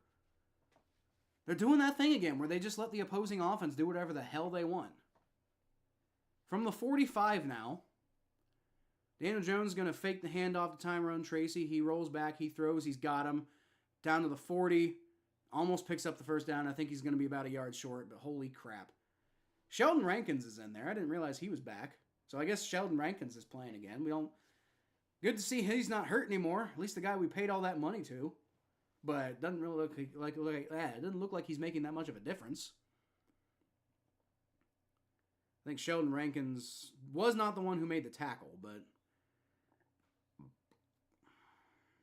man, this is just no. He actually was the one who made the tackle. Jermaine Pratt got to Tyrone Tracy, but Sheldon Rankins finished it. All right, so it's going to be 2nd and inches. Daniel Jones gets the fucking 1st down because this defense is soft. That's what they are. They're fucking soft.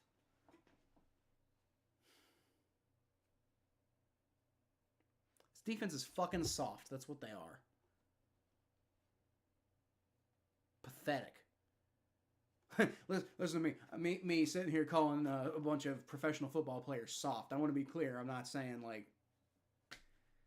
anything like that, you know. But I'm also not paid millions of dollars to play a fucking kids game, you know.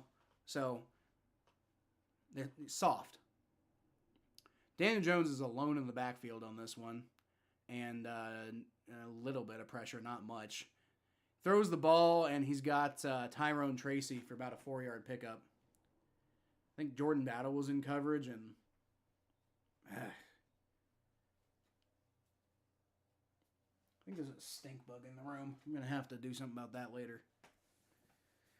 Or a fake stink bug. They're not real stink bugs because I don't think they have the stink glands because like I keep like killing them and none of them are releasing a scent. So I don't think they're real stink bugs. They just look like them and they're obnoxious because they have no discretion. They fly in your face and everything. All right, Daniel Jones fakes the handoff and he throws into the dirt. So they get bailed out by another bad Daniel Jones pass there. It'll be 3rd and 5. And you can get off the ball. You can get off the field here, man. You can at least hold them to a field goal. Which is going to tie the damn game. I don't know who the hell Daniel Jones was throwing to there. I think he was just trying to get rid of the ball, though, because Sheldon Rankins got in the backfield. I think it was Sheldon Rankins anyway. All right, Daniel Jones. Shotgun formation. He's got Tracy to his left.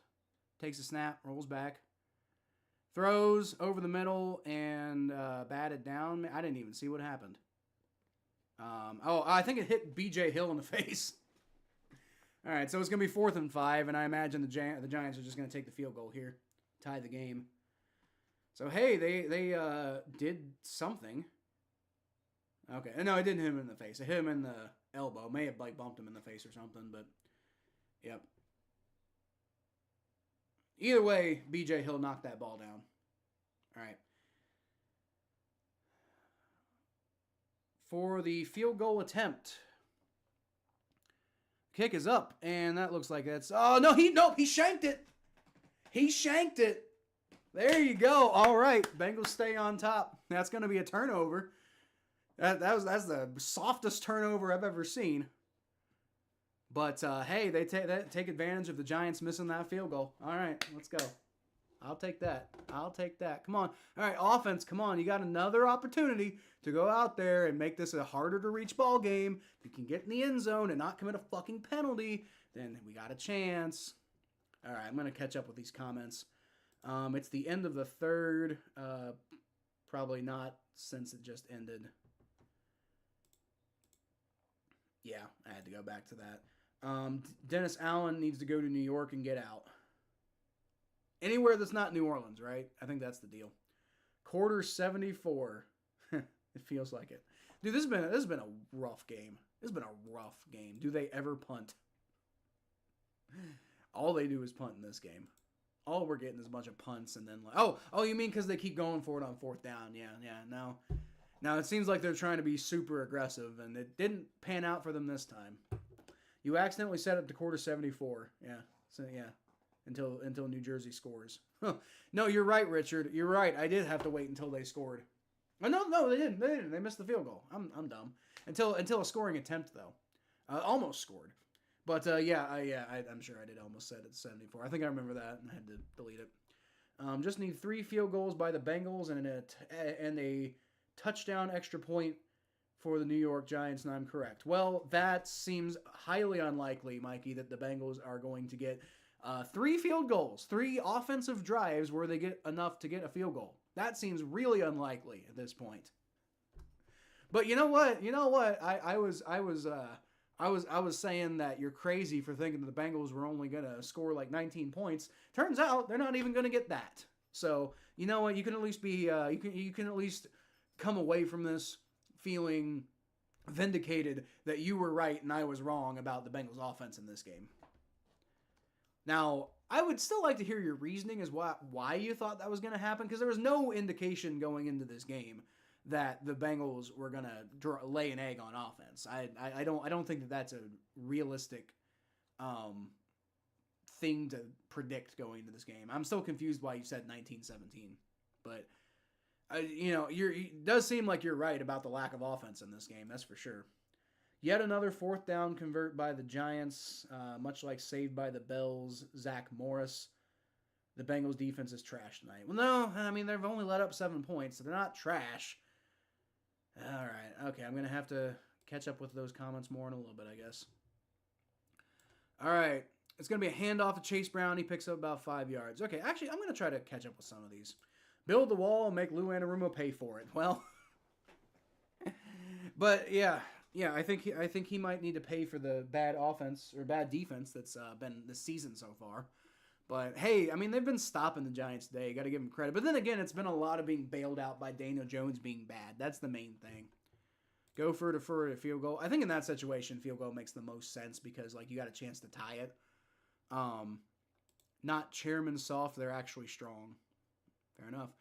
Joe Burrow throws over the middle to T. Higgins. He's got him. That's one of the best passes of the day. One of the best, it wasn't even very good offensive line blocking. Oh, wait, no, it's not one of the best passes of the day. He had that big pass to Jamar Chase earlier. It just feels like one of the best offensive plays of the day because it actually moved the damn ball. Wide left. Yeah. The Buffalo Bills just got their revenge. Sort of. Not really. Comment time. Yep. What's going on, man? What's going on, Mastro? I haven't seen. I don't think I remember seeing you in the chat before. So if you're new, welcome. If you're not, I apologize for not remembering your name. But if you are new, feel free to subscribe. 1st and 10, Joe Burrow. He dances out of pressure, and once again, I think it's going to be. How is that not intentional grounding? I mean, okay, but he didn't even get past the line of scrimmage. Like he just threw the ball away. How is that not intentional grounding? I mean, I'm not gonna complain too hard, but that was probably intentional grounding. Okay, all right, whatever. Moving on. Drive starting. Yep. All right, dude, we're so close to field goal range. Don't let the drive stall out now. All right, 2nd and 10. Joe Burrow, shotgun formation. Takes a snap. Rolls back, and he's going to throw it short to Chase Brown, who does not get. I think that was Jabril. No, it was Phillips, whatever his name is. Maybe picks up a half a yard. Dude, this offense, dude. I don't even know what to say about it. It was Drew Phillips, hey, Kentucky boy. Like to see that. Except I don't like to see it because he's making plays against the Bengals, but. Still like to see Kentucky being represented in the NFL. Drew Phillips makes the tackle on Chase Brown on that play, and they didn't even give him a yard. Yeah, 3rd and 10. Come on, guys. Come on. Like, are we really doing this? At this point, we're going to need to start giving Evan McPherson like 70-yard field goal attempts. Joe Burrow shotgun snap, and he just gets obliterated. God, we're going to have to fucking punt now. This is stupid. This is just stupid, dude. This offense is just absolutely fucking stupid. Made that prediction before Kayvon got hurt tonight. Or got hurt. Okay. Oh, Kayvon Thibodeau, yeah. Don't change it. Well, you know what? You were definitely right about the Giants' defensive line, and at the very least, they're absolutely destroying in this game. No more comments. Sorry, Richard. I'm new here, and to drink Bengals fans' tears, go Ravens. Well, you know what? You're going to get a lot of Bengals fans' tears here, Mastro, but I'll welcome you if you're going to watch my channel. I'll take it, I guess, Yeah, you're going to get a lot of Bengals fans' tears here, but if you're watching my channel, then I guess I'm happy about that, That'll dry some of the tears, I suppose, because, consolation prizes, my channel does better. I'll take that. Another 3 and out. Unbelievable, Richard. And with the fucking field, and it wasn't a 3 and out. I think they got a first down on that drive. But yeah, once again, the drive stalls because the offense is just getting absolutely butt-fucked by the Giants. Is that why you were saying, is that why you were saying, remember me? Or something like that? No, you didn't say that. That was just something I said. That's somebody said earlier. Okay. Subscribe. You're a good sport. I appreciate you. Dude, I appreciate you, Mastro. Like, we got Steelers fans who subscribe to this channel. We got Ravens fans. I run a podcast with a Browns fan. Chiefs fans come here and rip me a new one constantly. it's been a bad season for the Bengals. You know, it sucks. But at the end of the day, part of the reason I did this channel is because I like talking about football.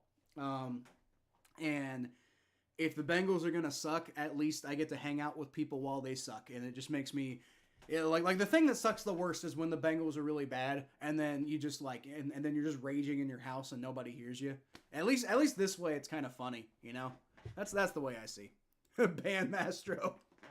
No, we ain't gonna ban Mastro. As long as you're cool, man. Like the only thing I'll say, there's been, I think only one person I've ever banned from the channel, and that's just because he was lobbing personal attacks to other people in the chat. Other than that, you talk your trash, you do whatever you want to do. We're cool. You know, we're cool. Just, if you watch my show, I'm good. Ravens versus Bengals, Yoshi versus Bowser. Yeah, it's true. Heading out for the night, go Bengals and Houday. Well, not the way they're playing, Connor. Ban Mastro. Riot. That's funny. Saints fans. About Saints fans? Giants drive starting. Below may contain spoilers. Fair enough. I'm going to go ahead and put that chat to the side for now. Because I'm looking at a Dunkin' Donuts commercial. Okay, now the game's back. Oh, God. Joe Burrow went in the medical tent. Are you fucking kidding me?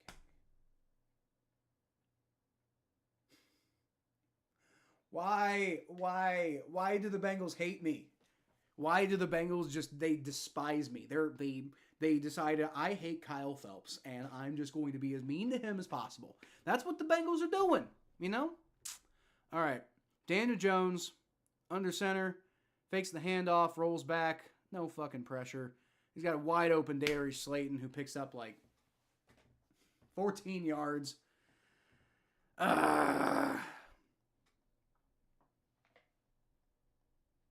This is pathetic. This is absolutely pathetic, dude. And I feel bad. I do feel bad for the defense, because what are you supposed to do when the offense is just trash? And they've only held the Giants to 7 points so far. So you know what? You got to give them some credit. But man, it's just deflating watching them play like that. You know, it's just deflating. Daniel Jones, under center, takes a snap, or not under center, shotgun, rolls back, throws, caught. Darius Slayton once again. That was Cam Taylor-Britt on him. And I think he might have gotten a first down there. Joe Burrow's now walking out of the medical tent. Looks like he's okay. That's a sigh of relief. The second Joe Burrow's out, the season's over. That's just the way it is. That's the way it is around here. I don't really give a shit about anything else. Daniel Jones, quarterback sneak, and once again the Bengals can't stop him. Like why even? Honestly, just quarterback sneak on every play at this point. This is the softest fucking defense I've seen in years. This is the softest fucking defense, dude. And I think that's Lou Anarumo's strategy, is to play soft defense. And if you play soft defense, then you got a chance, because you can, give them little bits here and there and make them make mistakes. It's the softest fucking defense, man. And it's sad to watch. It really is. Daniel Jones throws. Nobody's around him. Mike Hilton makes the tackle. And Wan'Dale Robinson picks up about 6 yards. That clock's winding down. We got 6, 16, 15, 14, 13, 12, 11 left to go. And I don't even know, I don't even know how to approach this at this point. Man, you're letting them just walk down the field right now. You can't expect them to miss another field goal. I mean, I know right now they're at the 45, but still, are you just suddenly going to start playing well now on this play? Daniel Jones throws it up, and it's too far. Yeah, that's what you got, right? Too far for number 13. That's Hyatt. I don't know what that guy's name is. Jalen Hyatt.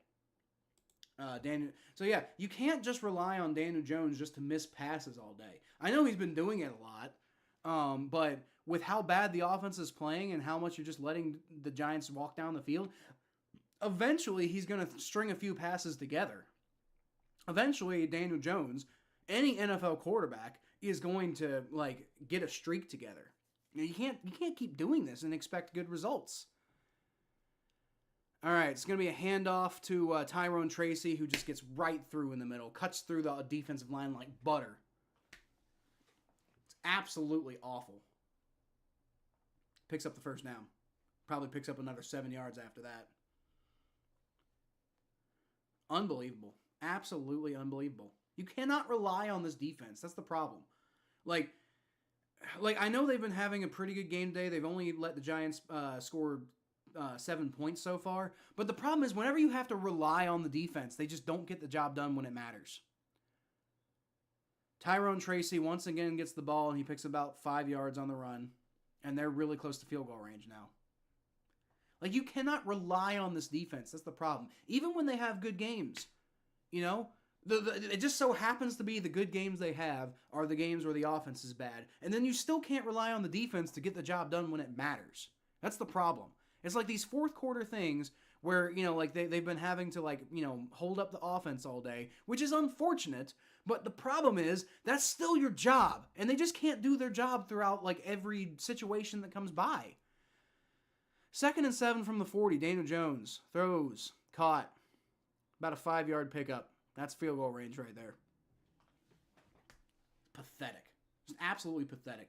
With 4-19, 18, 17, 16, 15, 14, 13, 12, 11, 10, 9. I mean, like, they could tie the game up here, and then maybe the Bengals can, like, you know, Joe Burrow can get the ball moving down the field, and they can win the game with a field goal. Dude, if we win this game 13-10, that's, like, yes, that's a win, but, oh, God. Man. 3rd and 2. Probably almost certainly going to be a run here. Yep, run to Tyrone Tracy, and he trips. There you go. So it's going to be 4th down now. And do the Giants...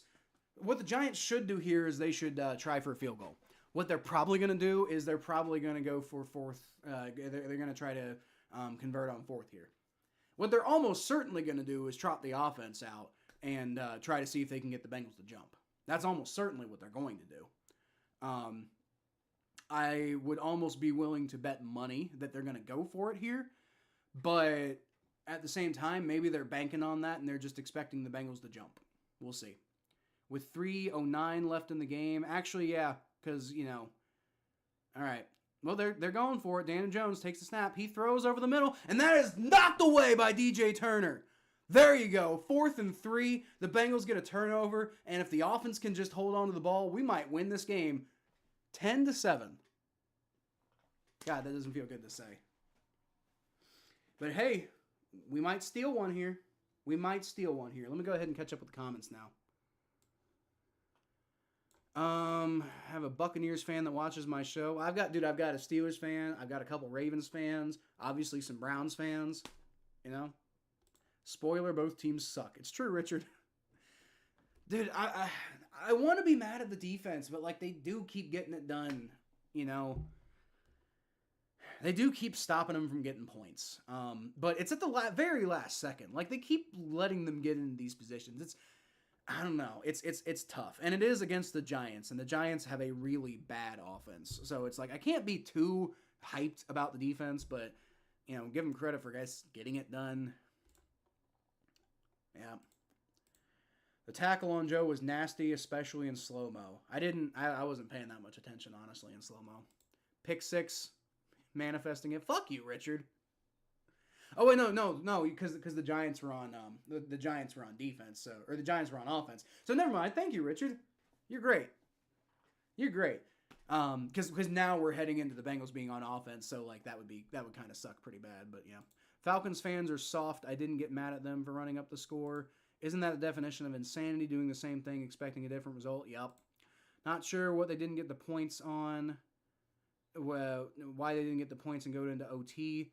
Because that's been their strategy all day, and it's been largely working. I think that's the main thing. At this rate, it'll happen. And they got it. They actually stopped them. So you know what? Cincinnati accidentally got a 4th down stop. Those are few and far between tonight. It's true. 51 points. Terrible, Mikey. Where's the offense? I don't know, Jim. The Giants have a really good pass rush. That's what it is. Bengals drive. That it is, John. That it is. But yeah, Jim, the Giants have a really good pass rush, and it's just been eating Joe Burrow alive tonight. That's honestly where the offense is. There's also been some shooting themselves in the foot. Jamar Chase dropped a big pass earlier that could have made a big deal. I think we're back to the game, so I'm going to go ahead and hide the comments here. Catch back up with them later.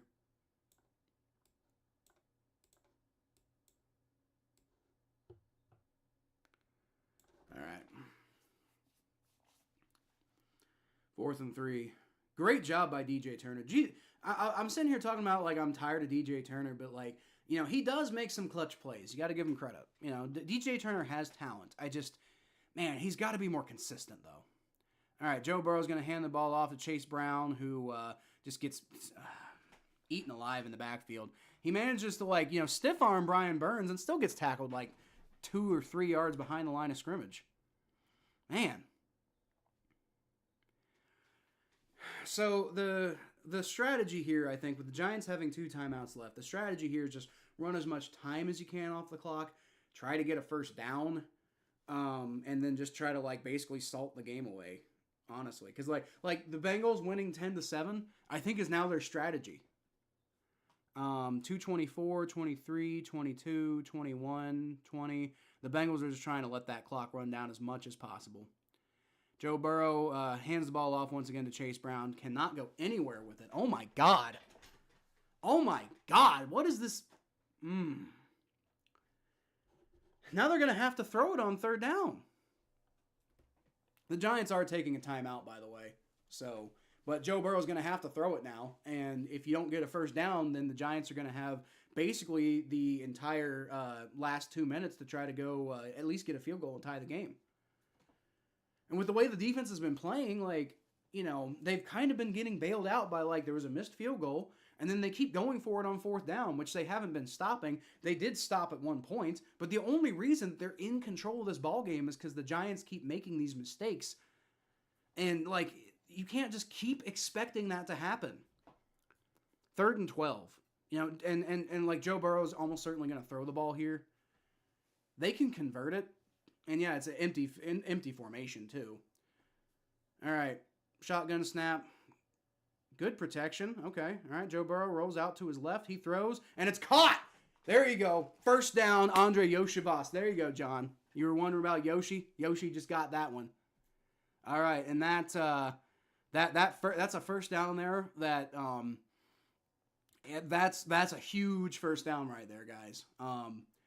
It might end up 10-7, but it's almost, at this point, I'm almost certainly, it's going to be, Bengals are, this would be a legendary type of loss at this point, if they lost. So, knock on more wood, and you know what, I'll tell you what, if they do end up losing today, I'll stop knocking on wood, because clearly that's not working anymore. But anyway, it's 1st and 10, 2:05 left to go. Giants have 1 timeout. Chase Brown's going to take the handoff, and he just gets loose, and he fumbles! And it goes out of bounds. Oh, thank God. Oh, my God. He fumbled, and the Giants got on top of it. But thank the Lord Jesus Christ and Muhammad and Buddha and fucking Krishna and Moloch Baal and Xenu and just whoever the fucking Sam White, God rest his soul. Thank all of them out there. That ball rolled out of bounds because the Giants had 3 guys on it, and that ball ended up running out of bounds. Oh my fucking God.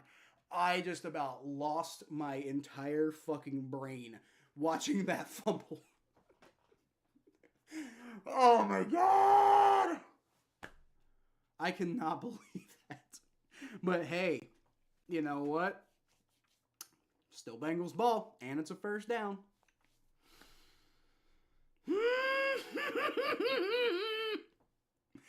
I'll tell you what. We really should win this one at this point. I'm not going to feel good, going into next week against the Browns. I'm still going to feel pretty sketchy. We should beat the Browns. The Browns are bad, but so are the Giants, and we're struggling hardcore with them. I just hope the offense comes out and does something next week, and we don't have another classic Joe Burrow meltdown against the Browns, Oh my God. I was about to cry over that fumble. Y'all would have seen a grown man crying on YouTube. I'm sure that's probably I'm sure that's probably on YouTube somewhere. You would have seen another grown man crying on YouTube. God, we're in a commercial now. I'm gonna see what is going on with the comments. No more chat, boys. Below is spoiler. It's true. I thought Lions could win, but not too many people expected that. Same with low scoring here. Good God. Remember when Aaron jinxed Evan McPherson? Yep. Yeah. I saw him like a couple days after that, and I'm like, dude, we all hate you now. You know that, right? You can never come back to chat. Which, of course, I'm joking about. Like, don't be actually mean to Aaron. But at the same time, that's you know, you can be mean to Aaron, just don't be too mean to Aaron. And just so y'all know, he like genuinely actually kind of like be nice to Aaron. His mom just died the other day, so you know. If Aaron does come to the chat, try to be a little nice to him. That he's going through a rough time right now. So, yeah. Yoshi got it done. Let's go. Bengals offense and defense, death by 1,000 cuts. Well, fumble. But it went out of bounds. The wood is cursed. You manifested that fumble. But it went out of bounds, Richard. It went out of bounds. It went out of bounds, Richard. Bouncy, spooky coming up. 158 game is back. I cried earlier in the stream. I took that down. The Bengals are lucky this isn't under Canadian Football League rules. In that league, the last team to touch the ball prior to it going out of bounds gets possession. Yep, I'm glad we don't have that rule, Jay. That'd be terrible. All right, Joe Burrow's in the shotgun formation. I'm imagining this is going to be a run because it's 1:58 left to go. The Giants have one timeout, and we're past the 2-minute warning now. Okay, never mind. He audibled to the line. So now there's a timeout. The Bengals are taking the timeout. Why? Whatever.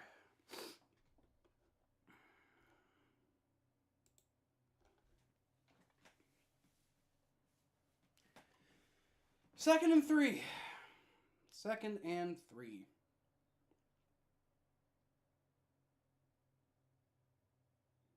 Dude, this game is really 10-7.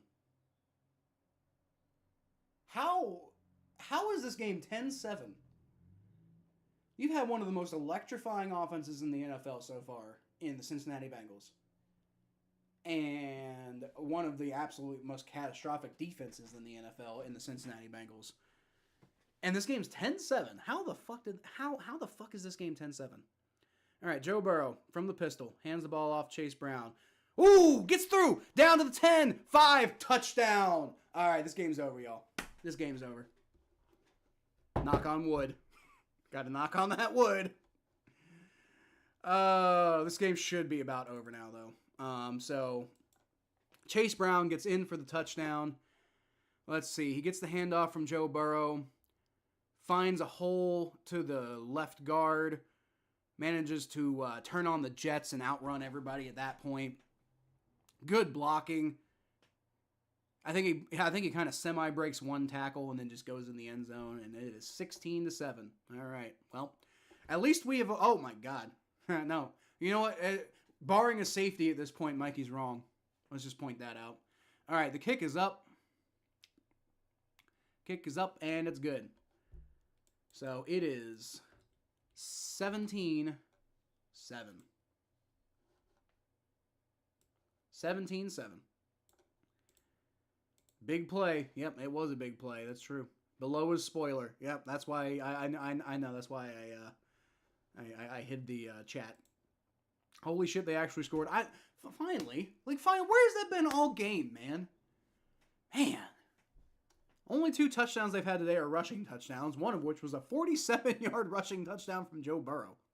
17-7. Oh, what a great game. Finally a touchdown. Way to go. Bengals safety incoming. You fuck off, Mikey. You fuck off with the Bengals safety. Oh, because you're trying to... Yeah, okay, you're trying to get them to 19. Okay, all right. It's not happening. But hey, that would be cool. I'd take it. Here's the thing though. You're not gonna get the Giants a touchdown and the Bengals a safety. There's not enough time left in the game. So, did you hear the New York fans yelling clear as day, fuck you? I did not, Dan. By the way, I haven't seen you in a while, Dan. What's up, buddy? But no, I did not hear that because maybe other people in the chat did, but I got to watch these games on silent, otherwise the audio comes through on the stream, and then that's probably copyright that gets my stream taken down. So no, I did not hear that. That's funny though. That would be hilarious. Dude, my heart is fucking pounding right now. Like, this has been such a stressful game. There's no reason this game should have been this damn stressful. Oh, God. Hey, I've been recording this whole game, too, so maybe I could put out, like, a video of, like, a Bengals fan, like, has a fucking heart attack. A Bengals fan just goes through the 7 motions of grief, and then they win. I don't know, man. New York could have a team in the World Series. Yeah, both teams in the World Series, right? Because, like, the Yankees and the Mets are, both there. Both having the potential of making it. That'd be interesting. That sucks, though. Because, like, I don't really care that much about baseball, but I know I don't like the Yankees. I don't have a problem with the Mets. If the Mets win, that's fine. But I know I don't like the Yankees. It's just because, like, I feel like they're the most successful baseball franchise of all time. And I think it's mostly just because they have a bunch of money, and that's part of why I've never really been a big baseball guy, because I feel like they just buy wins, At least in like I'm a big soccer guy. At least in like European soccer, there's so much money out there that while you're not necessarily, you could argue that some teams buy wins. Hold on, the kickoff is going through the end zone. It's a touchback. You could argue that some teams in soccer buy wins, but at the same time, there's a lot more teams that have that kind of capital in soccer. There's a lot more like distribution of wealth in soccer. So you're not getting a team buying 17 championships. You're kind of getting that with Spanish soccer, right?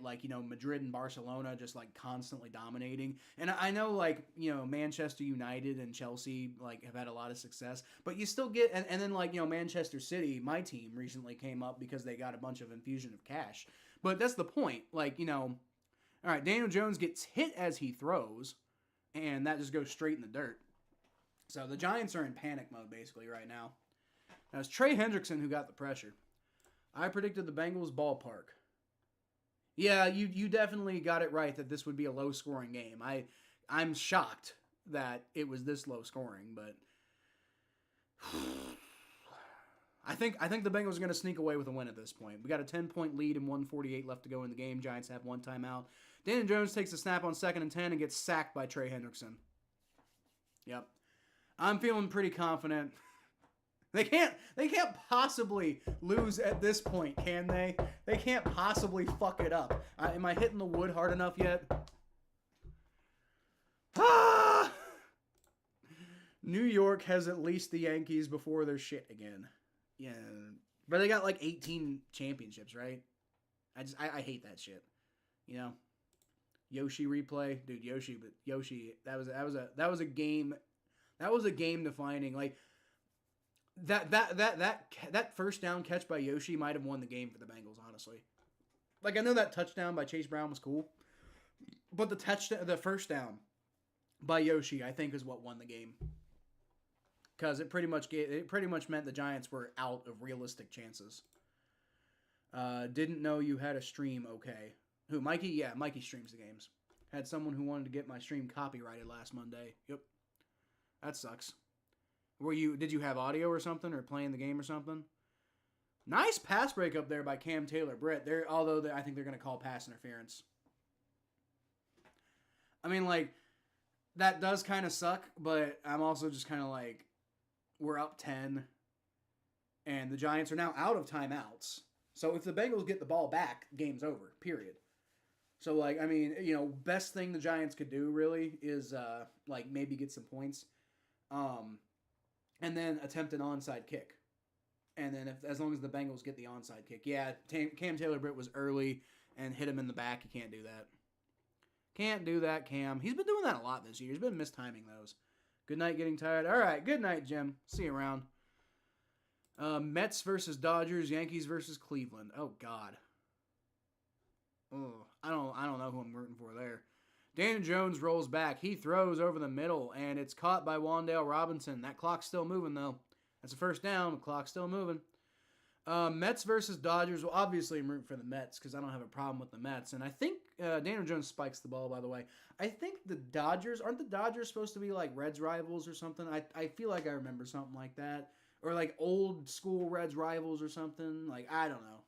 But either way, I kind of like the Mets. My favorite teacher in high school was a Mets fan. And the Mets have also just kind of been bad. And it's like rooting for an underdog. So I'll root for the Mets, you know? But then Yankees versus Cleveland, I don't know, dude. Like, I mean, I guess it's going to be 2nd and 10. Daniel Jones is in the shotgun formation. They're taking forever to actually set the ball. Between the Yankees and the Guardians, I mean, I don't know, man. I guess maybe the Guardians. Like, Cleveland. Daniel Jones rolls, he throws, and it's caught by tight end Theo Johnson. Gets out of bounds, about a 6-yard pickup. Bengals don't give a shit about that play. Guarantee that. Yeah, it's just like, I don't want to root for Cleveland teams, but like, I don't know, Thomas really likes the Guardians, and like, I don't know, give Thomas something, I guess. I don't want the Guardians to win the World Series, but like, I'm not sure. Do I want the Yankees to lose more or the Guardians? I think it might be the Yankees. But like, if the Mets can just win this year, that would just be great. If the Mets can just win and nobody else wins, that's what I hope the Mets win the whole World Series. Can't stand the LA Dodgers. Fair enough. I love baseball. Go Cardinals. Yeah. I respect baseball, if that makes sense. Darius Slayton catches the ball, and I think the Bengals just barely managed to keep him in bounds. It's a first down, but that clock's moving. That's what matters. Yeah, I respect baseball. I just have trouble watching it. All right, Daniel Jones spikes it with 55 seconds left to go in the game. It is 17-7, and barring a catastrophe at this point, I'm knocking on that wood with vigor. Barring an absolute catastrophe at this point, it should be fine. The Giants are actually going for the field goal attempt right now, which is an interesting call. On what is it like? It's like first down, right? No, it's second down because of the spike. All right, kick is up. That is good. No, he missed it. He shanked it, dude. He pushed the field goal, dude. That game's over now. Like, I think with 51 seconds left, I don't think the Giants possibly have any time. I mean, I said game was over earlier when we got the touchdown. But, yeah, dude, that's 2 missed field goals for the Giants. That's crazy. That's crazy. They lined up for what they figured was, like, the sure thing. And, nope. No, sir. All right. It remains 17-7. That is depressing if you're a Giants fan. Oh, my God. All I can say is, as bad as the Bengals have been tonight, thank God we played the Giants. Thank the good Lord in heaven that we drew the Giants this week. Because holy crap. Joe Burrow, oh yeah, that's right, because it's just a turnover at that point, right? So Joe Burrow kneels on it. So yeah, game's basically over now. And by basically, I mean it is over. Barring, like, fumbling okay, there's another snap and a kneel. And that's it. All right, so with 33 seconds left and the Giants can't stop the clock, the Bengals escape on Sunday Night Football with a win in the most horrendous win I can remember. But they got it done, and oh my God, I do not feel confident going into these next 4 games because, like, the Bengals just looked absolutely awful throughout a lot of this game. The offensive line was horrendous. The defense only held the Giants to 7 points, but a lot of that was helped by the Giants shooting themselves in the foot. Rough, man. Dodgers are up 6 runs. Shit.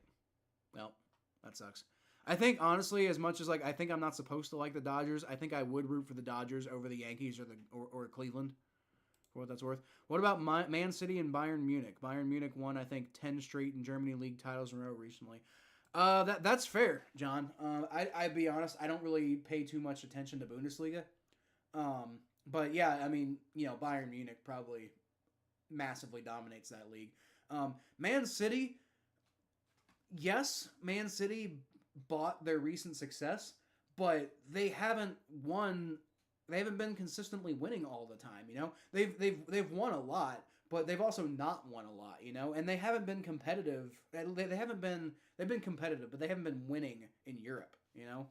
So, like, I don't know if Man City counts. Like, and I'm a Man City fan, and I'll admit that we, you know, kind of, you know, in my opinion, cheated a little bit by throwing a bunch of money at the problem. But at the same time, that's you have to do that. You know, before they threw money at the problem, they were just, you know, the laughing stock of, you know, Premier League going back, you know, forever. Like, you know, we were awful. We were just awful. So, you know. Yeah, Man City has definitely bought their recent success, but it hasn't been as successful as, like, you know, the Yankees buying, I feel, 17 World Series pennants. Mikey strikes again. Boo, LA, let go Mets. Yeah, I want the Mets to win. I do hope the Mets win, but if they don't, I'll root for the Dodgers over either Cleveland or the Yankees, honestly. But yeah, I hope the Mets win. I do hope the Mets win, but I don't know. Do they do series in the playoffs in baseball? Because I actually don't know. Because oh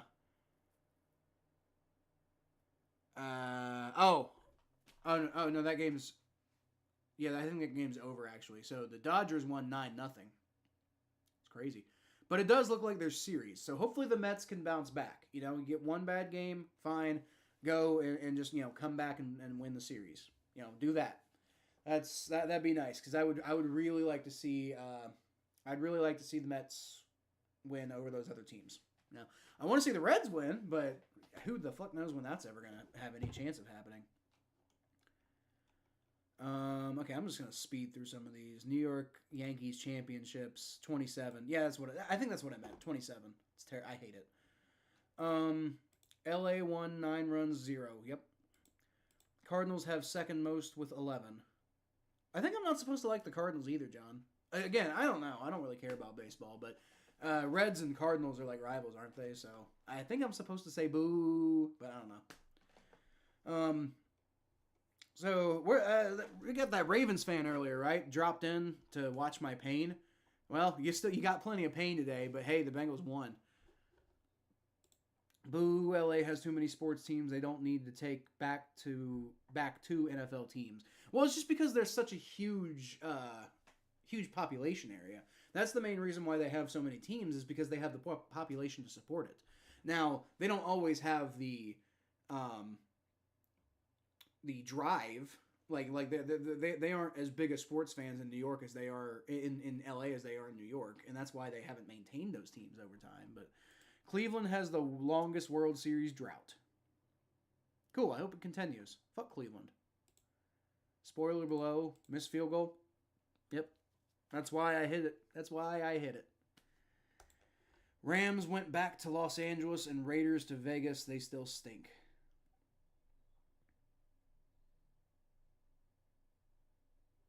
True. Although the Rams won a Super Bowl. Game's over. New York won. Kidding.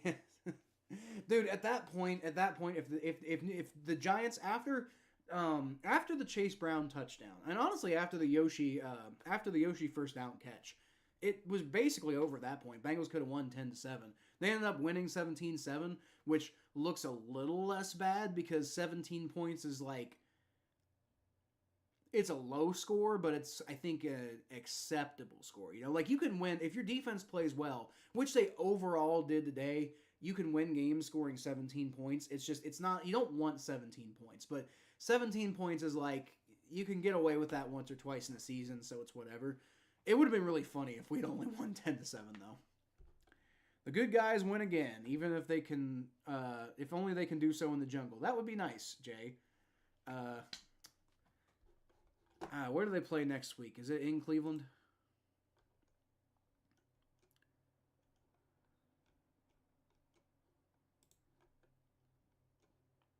Yep, it's in Cleveland. So we'll get a chance to hopefully win a game in the jungle against the Eagles in a couple weeks. Eagles aren't that great. So, I mean, in theory, you know, Bengals won this game 17-7. If the Bengals offense can show up next week against the Browns, then they should be able to handle the Browns. Eagles look like a very beatable team right now, and then you got the Raiders, who just I don't know what the hell's going on with them. So look, 17-7 isn't the greatest win of all time, but you got a window here. But man, you got to show up better than you did today. That was just not great today. Peace out, Dan. I'm sure you're already long gone by now. LA has the Dodgers, Kings. I'm just gonna skim through some of these. Two MLS teams. They don't need the Rams and the Chargers. Yeah, dude, the Chargers in particular, like that just seemed like they were piggybacking on an unnecessary trend. And they don't even really seem to like the Chargers all that much in LA. So but then again, like you're mostly pissed about St. Louis though. That's your thing. California in general has so many teams. That's because it's got a huge population. That's the main thing. I watch EPL. I don't really watch Germany, but I follow it not closely. Yeah, I don't really follow Germany at all. I've just never I've always been into like the whole British tier system, not just EPL. I've always been into everything they got there, but yeah, I never really got into like German soccer. Got a little bit into Spanish soccer, but not German soccer. That was rough on my heart rate. Stranger 420. That's fair, especially the fumble out of bounds. Oh my god, dude, I was panicking. But I have never been happier to be 2-4. No, I've been happier. I've probably been happier to be 2-4 because I'm not happy with this right now at all. I'm glad that we got away with that win, but that was not a convincing win at all. This is whatever the opposite of a moral victory is. This is a moral defeat. Like I mean, yeah, we won, but I don't feel great coming out of that game at all. And what was up with Joe Burrow's injury? Hopefully that just was completely gone. But man, MLB does 3-5-7-7 series in playoffs. They are the first 7-game series now. Well, I hope the Mets come back. Kinda, Reds and Cardinals are division rivals. Yeah, I don't know. I know I'm not supposed to like the Cardinals. That seems to be the team that riles up Reds fans the most is the Cardinals. At least it has been over the, whatever. And like in my opinion, I hate the Pirates the most. But that's because that's the Pittsburgh team, and I'm a football guy, so I care about teams based off of how I feel about football teams, right? So, Cleveland longest current World Series drought. I should clarify. Cubs went 108. I remember that, but I also remember when the Cubs won. And the Cubs are another team that the Reds are supposed to not like very much. And I think actually lately the Cubs might be the more disliked team of the two. But it was kind of hard not to root for the Cubs to win that World Championship just because it had been 108 years. 1908-2016 Cubs beat Cleveland in the 2016 World Series to end that 108-year curse. And then handed the curse to the Guardians. San Diego is so close to LA. I don't understand that move really. Also, yeah, they moved from San Diego because San Diego wouldn't give them a stadium. Like they couldn't get a stadium deal done. So I think their thought process was if they move to LA, then they'll retain some of their old fans. But I think what they actually just did was alienate a lot of their old fans. It's not like the not like the Raiders, right? The Raiders, a lot of Oakland fans. I'm sure some Oakland fans abandoned the Raiders, but a lot of Oakland fans just decided that, that's fine if the Raiders are in Vegas, they're still my team. But I don't think you got that with the Chargers. I think most Chargers fans just completely abandoned the team after they moved from San Diego. Rams play in the worst stadium. Chargers play in a pretty nice stadium. I guess I know they play in the same stadium with no walls. The rain came in sideways during college football championship there.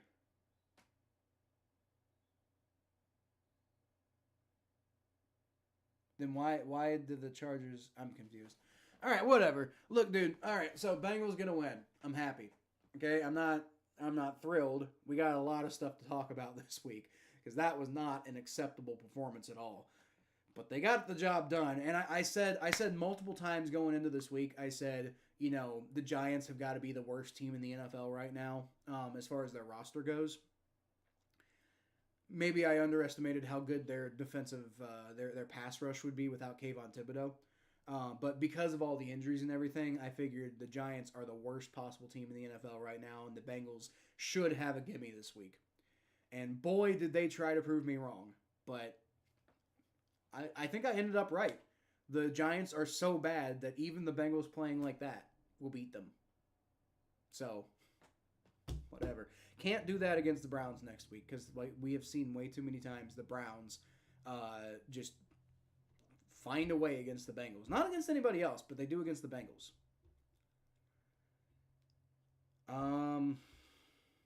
Yeah, and then you got the Eagles. You got the talent to beat the Eagles. You just got to actually do it. Raiders. Again, you can beat the Raiders. Ravens. We saw them almost beat the Ravens like last week. You know, like there's no reason they can't do it. So I mean, like 6-4 just looks like such a possibility. But like when the team comes out and plays like this, it's hard to really believe it's gonna happen. You know, that's the main thing. Then we got Chargers. Should be able to win that game. Steelers. Who fucking knows with them? Cowboys, Titans, Browns, Broncos, Steelers. I'd imagine we're at least going to split with the Steelers, right? Like, we can't possibly get swept by them, can we? Cardinals and Reds both hate the Cubs. I have a story for another stream. Kind of like the Cubs as a kid. I could go into why, but that's for later. Fair. I kind of think the White Sox are kind of cool, you know? But I don't know too much about them either. I know you hate the Rams. Rams stadium and owner in shit Chargers are okay. Chargers are a bad team, though. All right, so I appreciate you sticking around, John. And if anybody else is still listening, which I don't, probably not, but I appreciate everybody showing up today. We had a good chat. I don't even know what the actual final count on the views is. Let's see. It won't tell me until I'm done with the stream, I guess. There's currently 5 watching, so somebody other than John is still here, I guess. Cool. It's fine with me. I don't have a problem with the Chicago White Sox. Yeah, I've never heard anybody express having a problem with them. Like, I don't know if anybody even always knows that they exist. So, yeah, I don't know what the final count was today, but it was a good stream. I'm sure plenty of people showed up to hoping to watch me like get my heart broken again, and luckily for me that didn't happen. But it does probably also mean that the stream, like, dude, that Raven stream blew up. Like, dude, I got, let's see, I got 890 views so far on that Raven stream. Like, my live streams typically do not blow up like that, but the Ravens game fucking has nearly 900 views. This one I actually do see views here. It says 142. So we did pretty well tonight. I don't think that one's going to have as much long-term success as the Ravens game because people like to hate watch, you know? And fuck you. But also thank you for watching my channel because, like, honestly, if the Bengals are going to lose, if you guys come and watch my channel, that makes me that makes it feel a little, better, you know? Kitty goes, meow, go Bengals, I show up to see you happy. Well, I know you do, John. Like, you do, and, like, a lot of y'all who are, like, in the chat regulars, like, you, Mikey, I know Mikey likes to talk trash, Jim likes to talk trash, but, like, I think the majority of you who show up, who are regulars on my show, like to see the Bengals do well. But most people, but like y'all aren't like, that's like 10 people who are regulars in the chat, right? When I'm talking about I'm getting like 900 views on a game, most people are watching because the Bengals embarrass themselves and they want to see me. They're like, haha, the dumb Bengals fans sad about the Bengals, and that's what most people are watching for. But I appreciate you, John. I appreciate you. You know, and I appreciate all the people who hate watch too. I do, because it makes my channel do better. And that when the Bengals do embarrass themselves, it makes me feel a little bit better because my channel's doing well, you know? So, you know, it is what it is. I would rather the Bengals do well than my channel do well, honestly, because, I still don't make any money off of this channel. But it's a nice consolation prize. If the Bengals do poorly, then the channel does well. So, I guess I'll take that, right? Hey, Bengals won today, though. 2-4, baby. Season ain't over yet. But it might be if they keep playing like that. Ever since the Super Bowl versus the Rams, I like the Bengals. Not my favorite team, but near the top. I feel that because you wanted the Rams to lose. That's fair. I've developed liking certain teams because they played a team I didn't like before. It didn't typically always stick though. But anyway, it's getting pretty late. I do have to get up and go to class in the morning apparently. And at this point, I'm going to get like 5 hours of sleep. So I'm going to go. I'm going to try to get a video out tomorrow. I don't know if I'm going to be able to. And by a video, I mean like a recap of this. But I don't know if I'm going to be able to. I'm going to try, but you know, I haven't been able to do it this season. I will get a video out at some point this week though. Something. I don't know. Maybe a preview of the next game or something. I don't know. We'll see. But either way, I appreciate everybody watching. I appreciate John. You're still sitting here talking to me. If it wasn't for you, if it wasn't for that guy you banned, I wouldn't be here. I wouldn't have found you. Yes. I'm guessing that must have been. Yeah. He brought a few people to this channel. I really didn't want to ban him. I really didn't. He just out of nowhere, just started just being a complete douchebag to people in my chat. Like, to the point where people felt uncomfortable coming to the chat. And like, you're going to kill my channel acting like that, bro. I did not want to ban him because he was a loyal supporter of the show, but he gave me no choice. I don't know if something happened in his life where he just completely like felt like he needed to tear everything else down, but I don't know. I mean, he had some anger issues from time to time too. So I don't know what happened, but I did not like banning him. It sucked, but it was what needed to be done. Don't like banning. Sorry, I'm keeping him. You're fine, John. You're fine. I'm gonna be up no matter what. Like, you know, it's already 11:30. I got to be up at 6, so you know I'm already kind of screwed on that one. But anyway, I'm gonna get off here. I keep saying it. I'm gonna sign off. So anyway, I appreciate y'all showing up. I'll leave y'all as always with a Hoo Day.